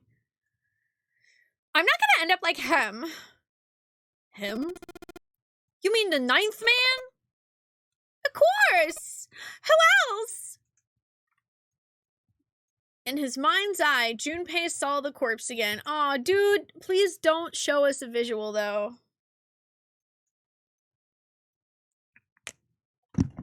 Please no visual. The dark, reddish-black pool of blood. The scattered pieces of flesh. Oh, well, nope, there's the blood. Organs strewn across the floor like the blossoming of a grotesque flower.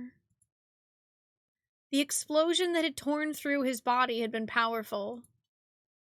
The 9th man's neck had been twisted at an odd angle. I'm surprised he still had a neck. Junpei suspected the detonation had thrown him against the wall. Half of his face was crushed and the other half was covered in blood. Most of his abdomen had been emptied, either by the explosion or by gravity. He had landed on his back, and stark white ribs jutted out of his chest, like the legs of some sort of macabre crab. Junpei felt something flip in his stomach. I think he just screwed up. Eyebrows went up, and Santa continued. He probably set off some sort of trap and that killed him. I'm not gonna screw up like that. I'm getting out of here alive. Whatever Snake was laughing at, Santa did not find particularly humorous.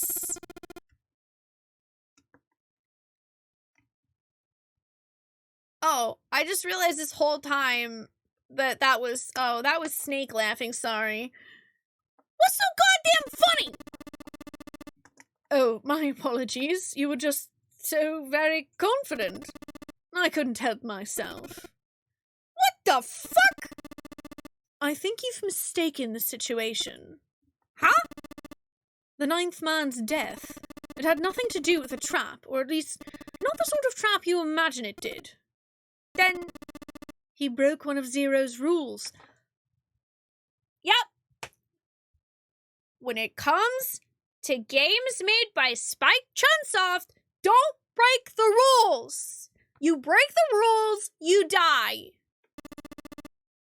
That was why he died. Quite simple if you think about it. Huh? You still don't... Alright. How about you take a moment and think back to what Zero said? Specifically, what did he say about the number of people?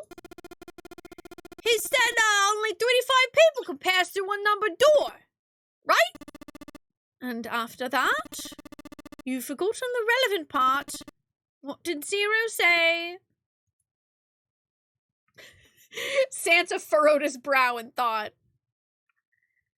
Junpei thought back. Zero said...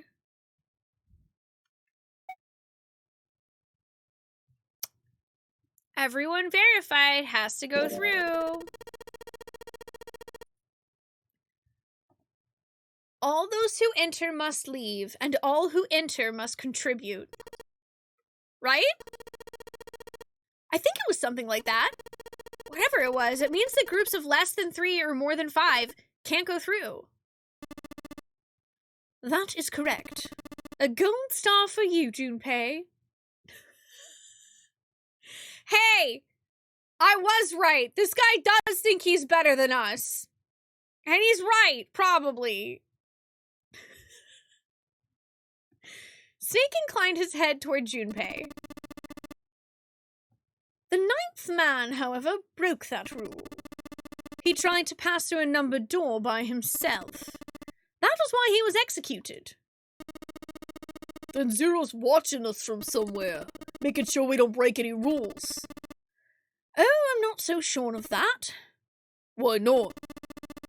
Because this execution system is entirely automatic. You didn't notice? There's no need for him to monitor us. What do you mean? Snake looked at Seven with what could only be described as pity and sighed. Very well. I see it must be me who tells you. I've waited long enough, I suppose. I had hoped Zero might spare me the trouble, but that seems increasingly unlikely. He couldn't see them, of course, but perhaps Snake sensed the confused eyes upon him. So, alright, I guess maybe Snake has also played this. Also, I forgot to write down about Bird's Nest. He lied to me. He killed me.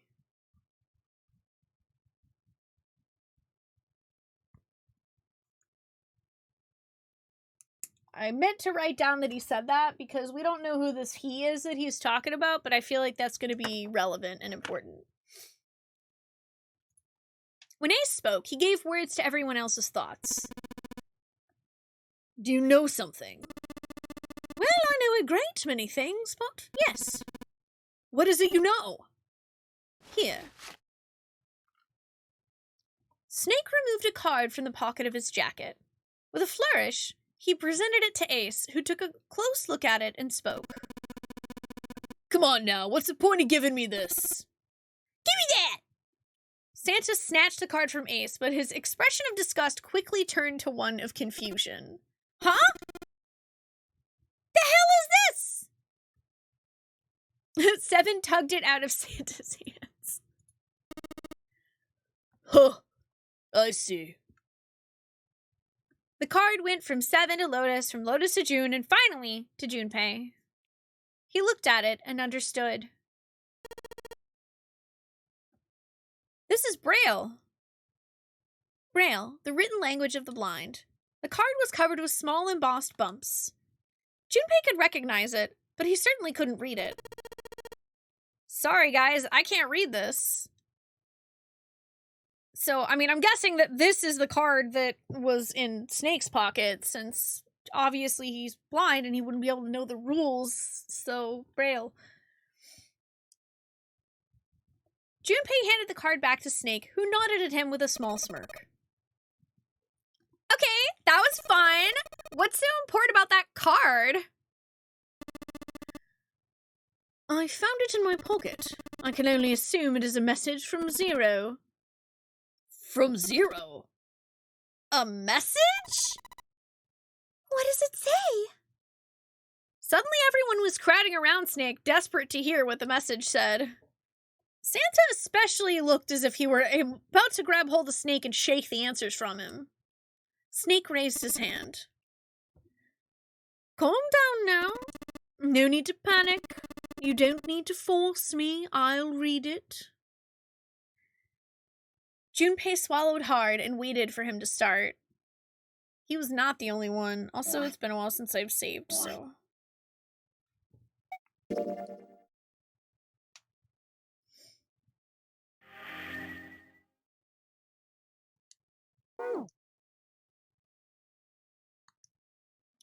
Presently, Snake began to read, his voice calm.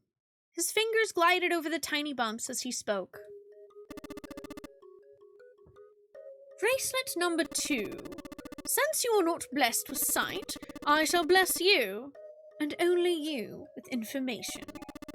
I shall tell you of the function of the red, of the dead, and of the bracelet. The red is the recognition device. Okay.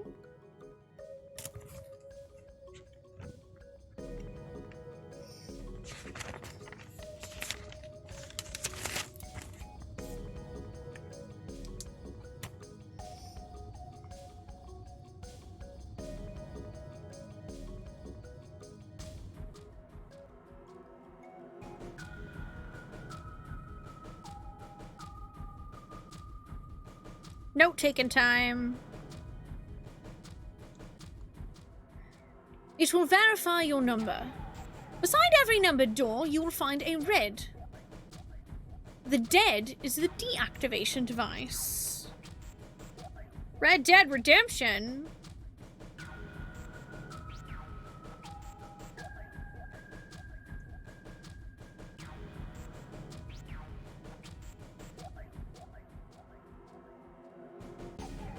It does exactly what it says.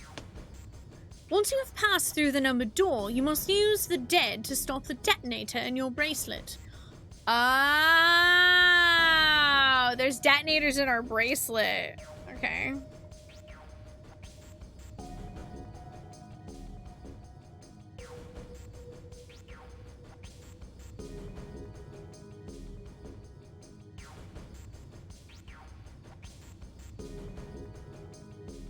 But perhaps you are wondering, what does this detonator detonate? I'm afraid this must be maybe something of a surprise. I have placed a small bomb inside of you and the people whom you are about to meet. You swallowed it while you were unconscious. Oh! Yeah. That blow up a small bomb everyone has swallowed.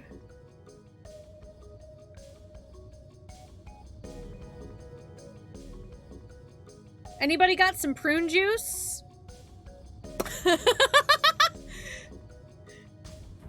I have no doubt that by the time you read this note, the bomb will have passed your stomach and found its way to your small intestine. In other words, you will be unable to regurgitate it. I suggest you do not try. As I mentioned before, the bracelet on your left hand contains a detonator. Think of it as a remote fuse or timer for the bomb in your body.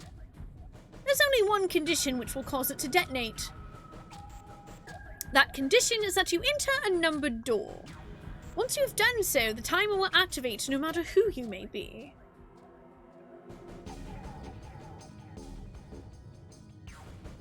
Going in numbered door activates your bracelet detonator's timer.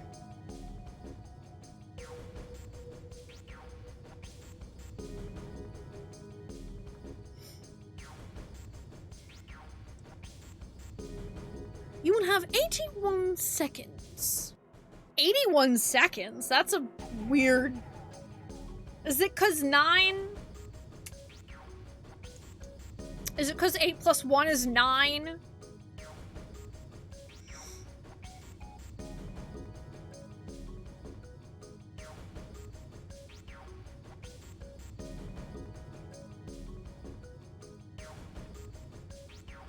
If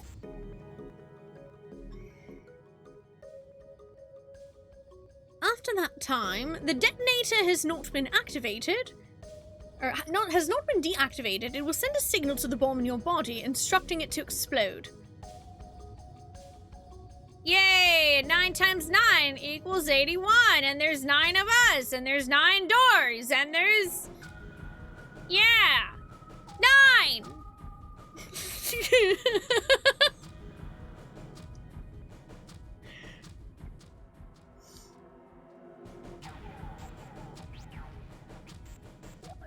In order to deactivate the detonator, every person who verified their number at the red must also verify their numbers at the dead.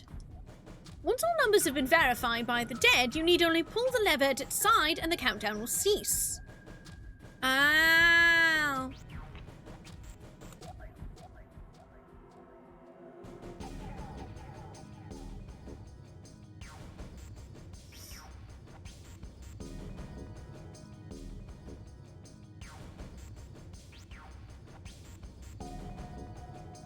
Let's see, so yeah, everyone must verify it dead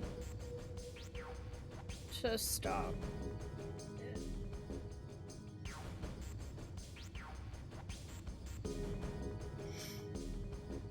Anyone who does not verify their number at the red will find themselves unable to verify their number at the dead.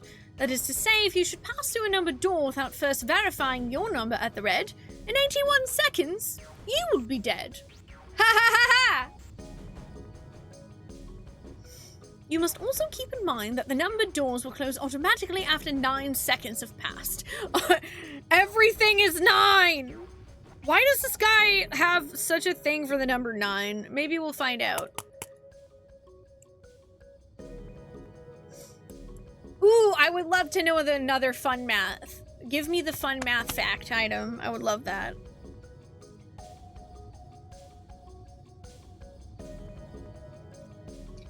Only those who verify at red can verify at dead.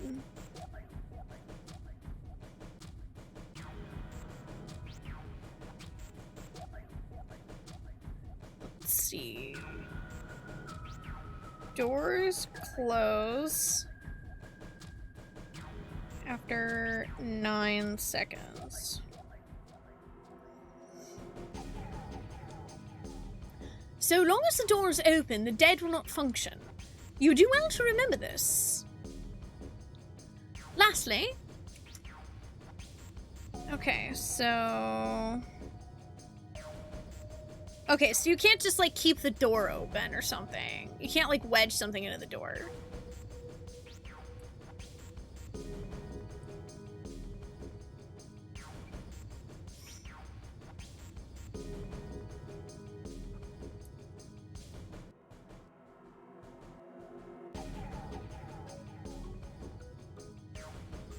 Okay, so dead will not work till door closes. Which means something is totally gonna get friggin' wedged in there, I guarantee you. We're gonna have to fix it.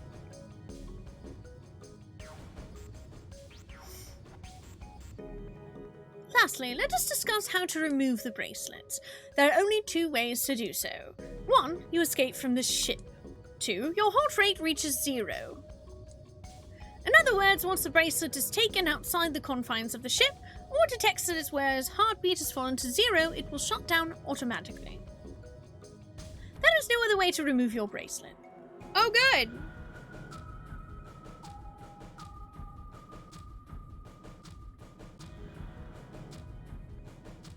Bracelet removal. 1. leave the ship. 2. Heart rate reaches 0.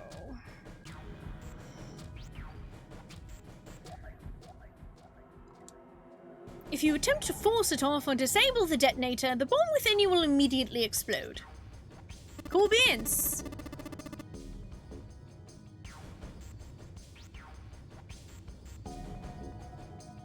Nine is the... I don't know if I'm going to say this right. Item potent for the digital root. Okay, so the digital root doesn't change if you add 9 as a digit, or by adding 9 to the number normally. This is also a helpful quick trick for figuring out digital roots. Junpei needed people whose numbers add to 9 to be able to enter the 5 door. That makes sense.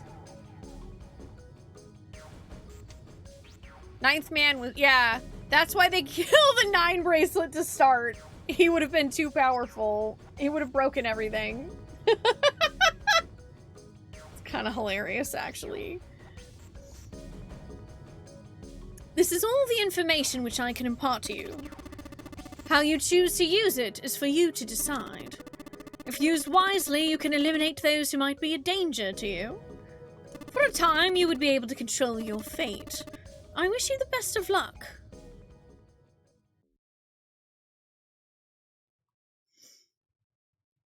Snake finished reading and carefully returned the card to his pocket. The message had been lengthy, but its meaning was clear.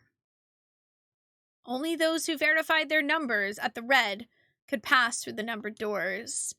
Teams could not increase or decrease their numbers. The reds, deads, and bracelets enforced the rules. They were judge, jury, and executioner. In defiance of Zero's suggestions, both Santa and Seven put fingers down their throats and began to gag. The rest stiffened. Some touched their stomachs, some simply stared at their bracelets. Junpei gingerly touched his stomach. There was a bomb inside his body.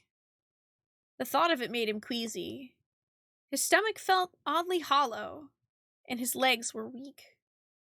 Why had Zero designed such a ludicrous game? Junpei looked over at the others. Alright, I'm gonna ask one more time. Do any of you know anything about Zero?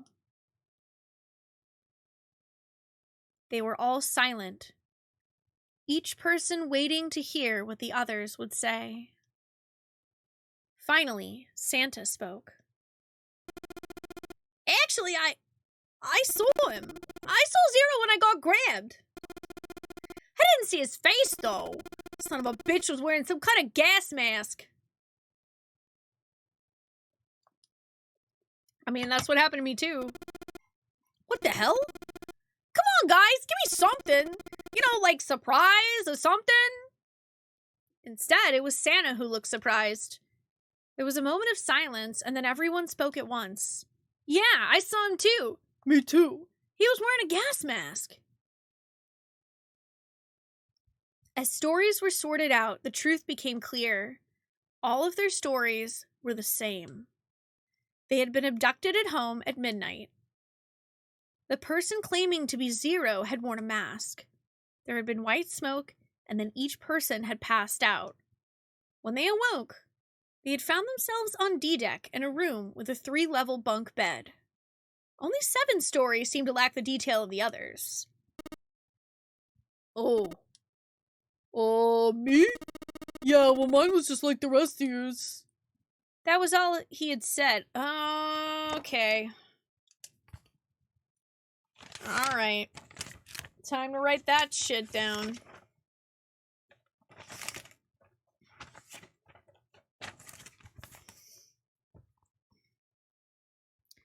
Story of how he was abducted was oddly missing detail like everyone else's.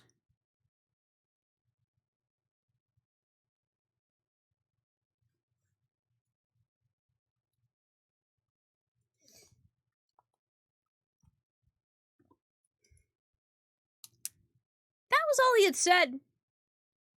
It had occurred to Junpei at the time that it sounded somewhat strange, but he didn't press the issue.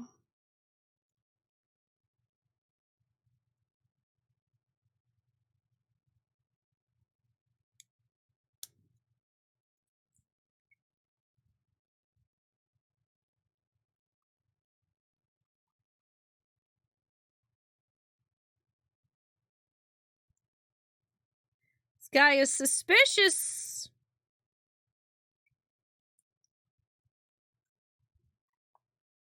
He hadn't done so because there was something that struck him as even stranger. That was the mystery of the relationship between Snake and Clover.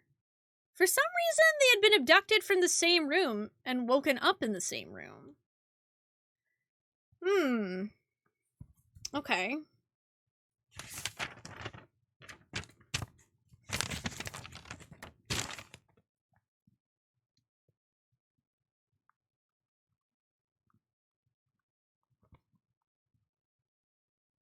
Okay, so Snake was abducted with Clover, and Clover was abducted with Snake.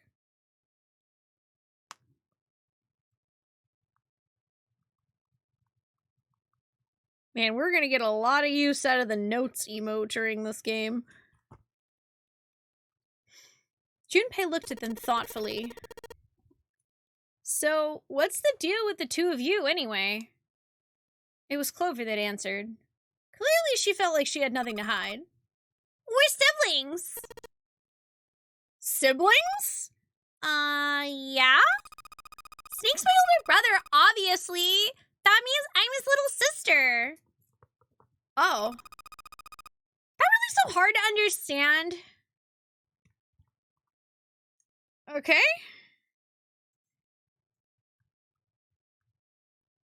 That's cool. Okay, so far, there are 4 people that know each other. Clover and Snake. Junpei and Akane.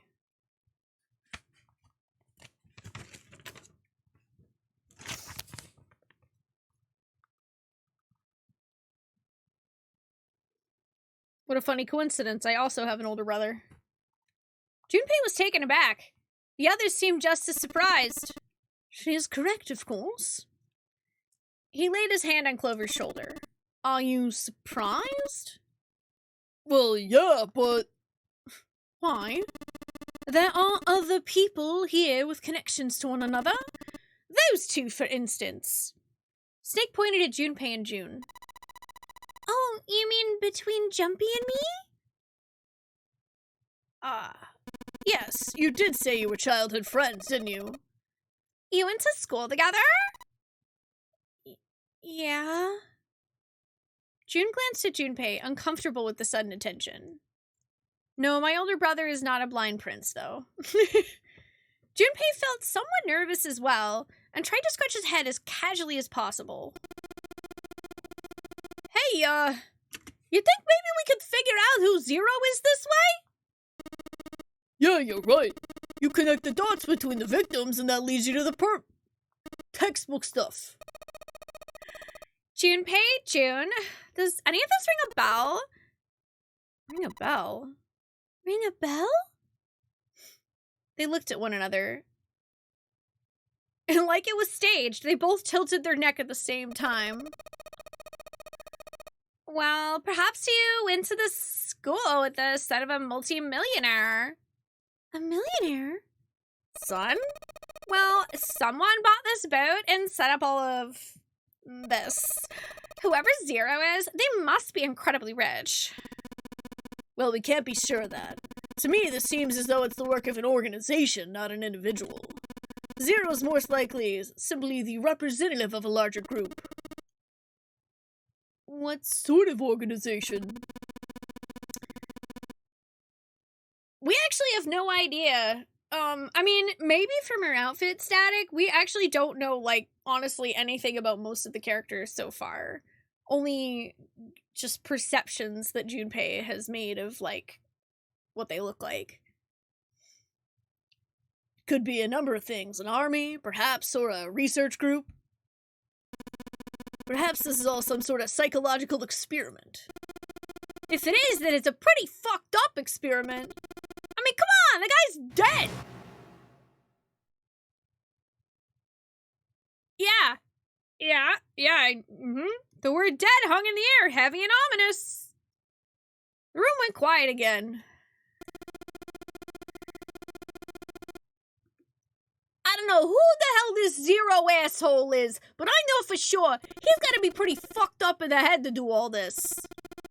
If this was all one guy, then he's got some serious issues.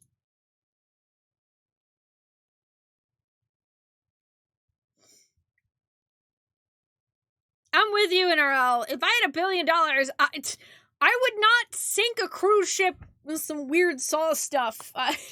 Not at all. Even with the specter of death hanging over them, their discussions continued for some time. In the end, however, they learned nothing. Clock! By the time they had finished, 1.5 of their 9 hours were gone. All they had to show for it was impatience. Man, look, we only got 7.5 hours left, okay? You really sure you want to just sit around? No one was willing to argue this time. Very well then, there's only one way for us to proceed. Sure not gonna be fun running around knowing we gotta jump when Zero says jump.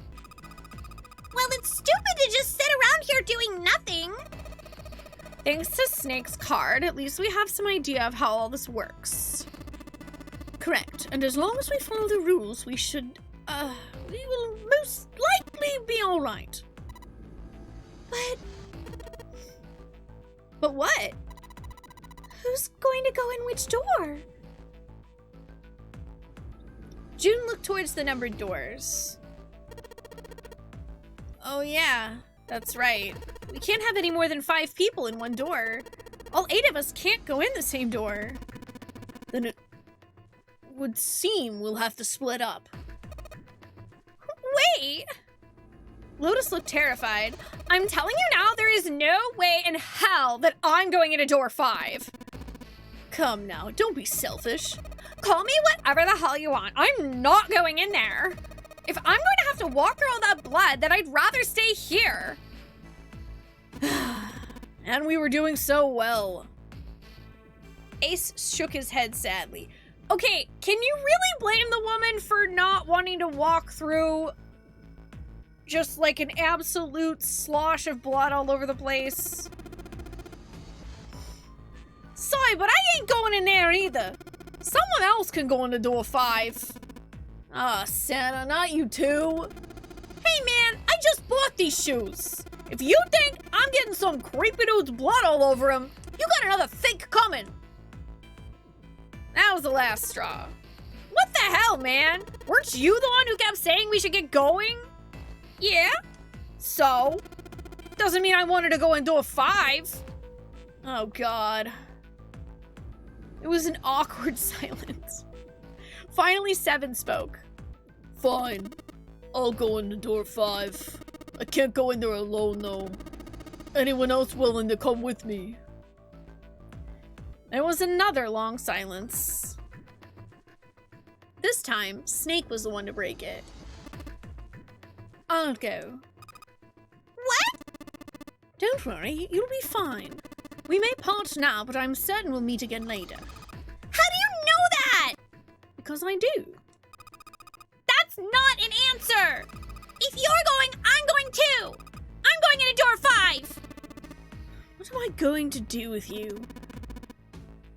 There's nothing you have to do. Ace stepped forward.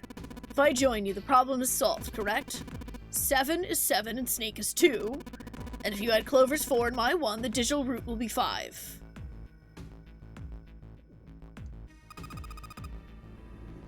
Oh, it works perfectly!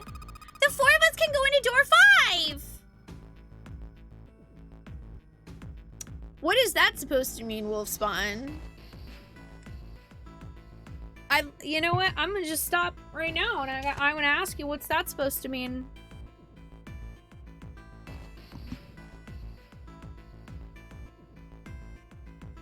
Pock, how are you doing? Just, you know, would you like to voice, like, you know, 10 different characters? Would you like to voice, like, 20 characters, like I did for Danganronpa for y'all? Even though over half of them are actually outside of my vocal range, but I try to make them different enough so that you can tell the difference between them.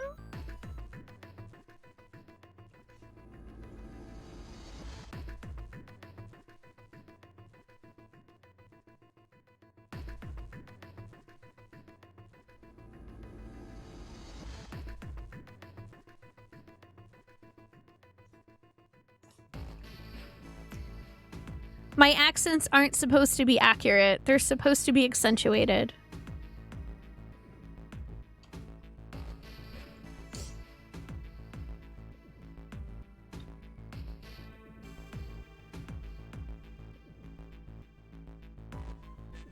Oh no, you're fine, Static. I thought you were just making an observation. I was just commenting on the she's given worse. I'm like, I don't know what that means. But if you're saying that you don't like my voice acting, I don't care. Voice your own characters, you goofball.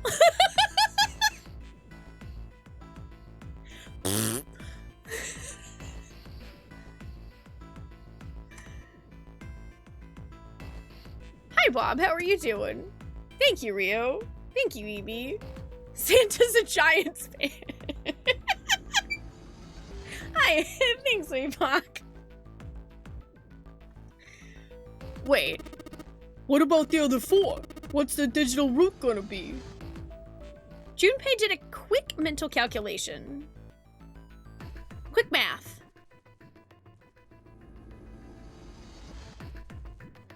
I love the hype blat emote though, it's so cute.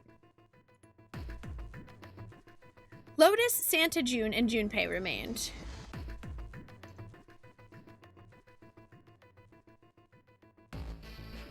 Their bracelets' numbers were 8, 3, 6, and 5. What would their digital route be? Oh, you're asking me.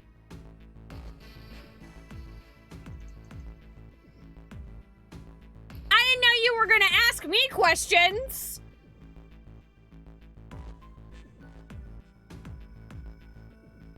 $17, $22, that'd be, yeah, that would be 4. You're doing great. Lurkin would love that I'm playing this. Aw, I'm glad. And I'm glad to hear you're doing great. You enjoy that, Lurk. You thinking about when you were doing Crystal Tower with Evie and she decided all the Elegants would be from the southern US? Howdy, y'all. Howdy, y'all. Howdy, y'all. Howdy, y'all. Howdy, y'all.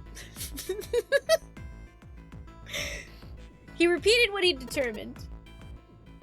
I'm sorry. I was probably a little harsh there, but I'm just like, I'm sorry. I refuse to take any sass about giving the characters ridiculous voices.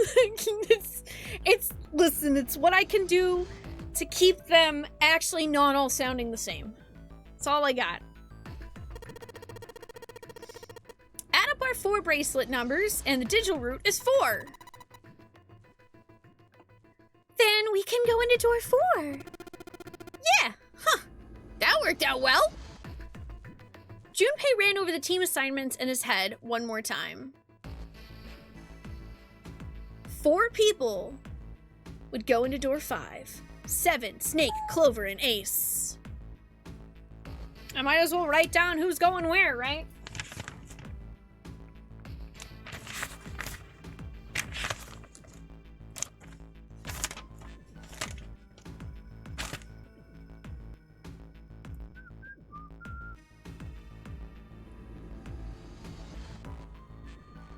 Oh, you're grumbly that they didn't make us come up with the groups because you wouldn't figured out the combos earlier? I expected them to. I thought we were gonna have to figure that out, but I guess it seems like at this point maybe they wanted things to be a little more linear. And I feel like especially if there are more people that die in this game, and no one tell me, but I feel like if more people die in this game that will like slowly be able to have to like pick and choose characters. Okay, so door 5? then we also have door 4 that we're going through. And that's gonna be... Okay, so 7... Snake... Clover... and Ace. Southern Elidibus, send message!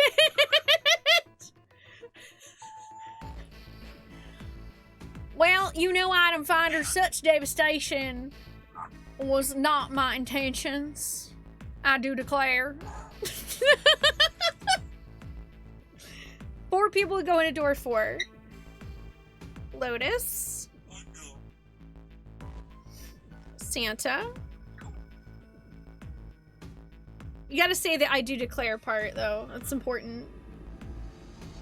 No one talks like that, but you have to say it. Okay. And then door 4 is Lotus, Santa, June, and Junpei.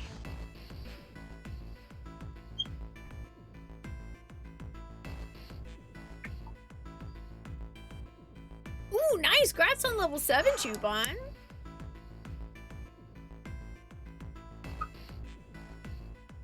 Oh no, they don't sell tiny daggers there? RIP. I didn't even know. Wait, where's Guk at? I don't actually know where that is. Yeah, Elidibus in the Waking Sands. Bless your soul. Junpei had to ask himself if the teams were what he really wanted. Beyond door 5 was what remained of the 9th man. He never wanted to see that thing again, but something in him said it would be unwise not to examine the corpse even a little closer. Of course, if he went through door 5, he wouldn't be going with Lotus and Santa. True, it would be possible for him to bring June with him through door 5, but that would mean she would have to see the horrific carnage that waited there. Junpei didn't want that. Junpei was torn. Should he stay silent and go through door 4? Or should he stop them all and insist on door 5? Oh! Hey look, Doiker, we do get to choose, kind of.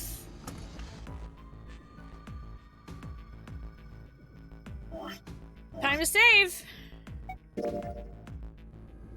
Man, should I be real mean and leave this for future me to decide?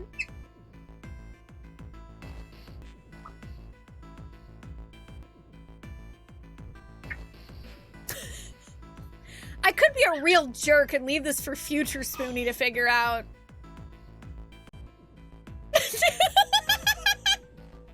Plus cliffhangers! Cliffhangers are fun!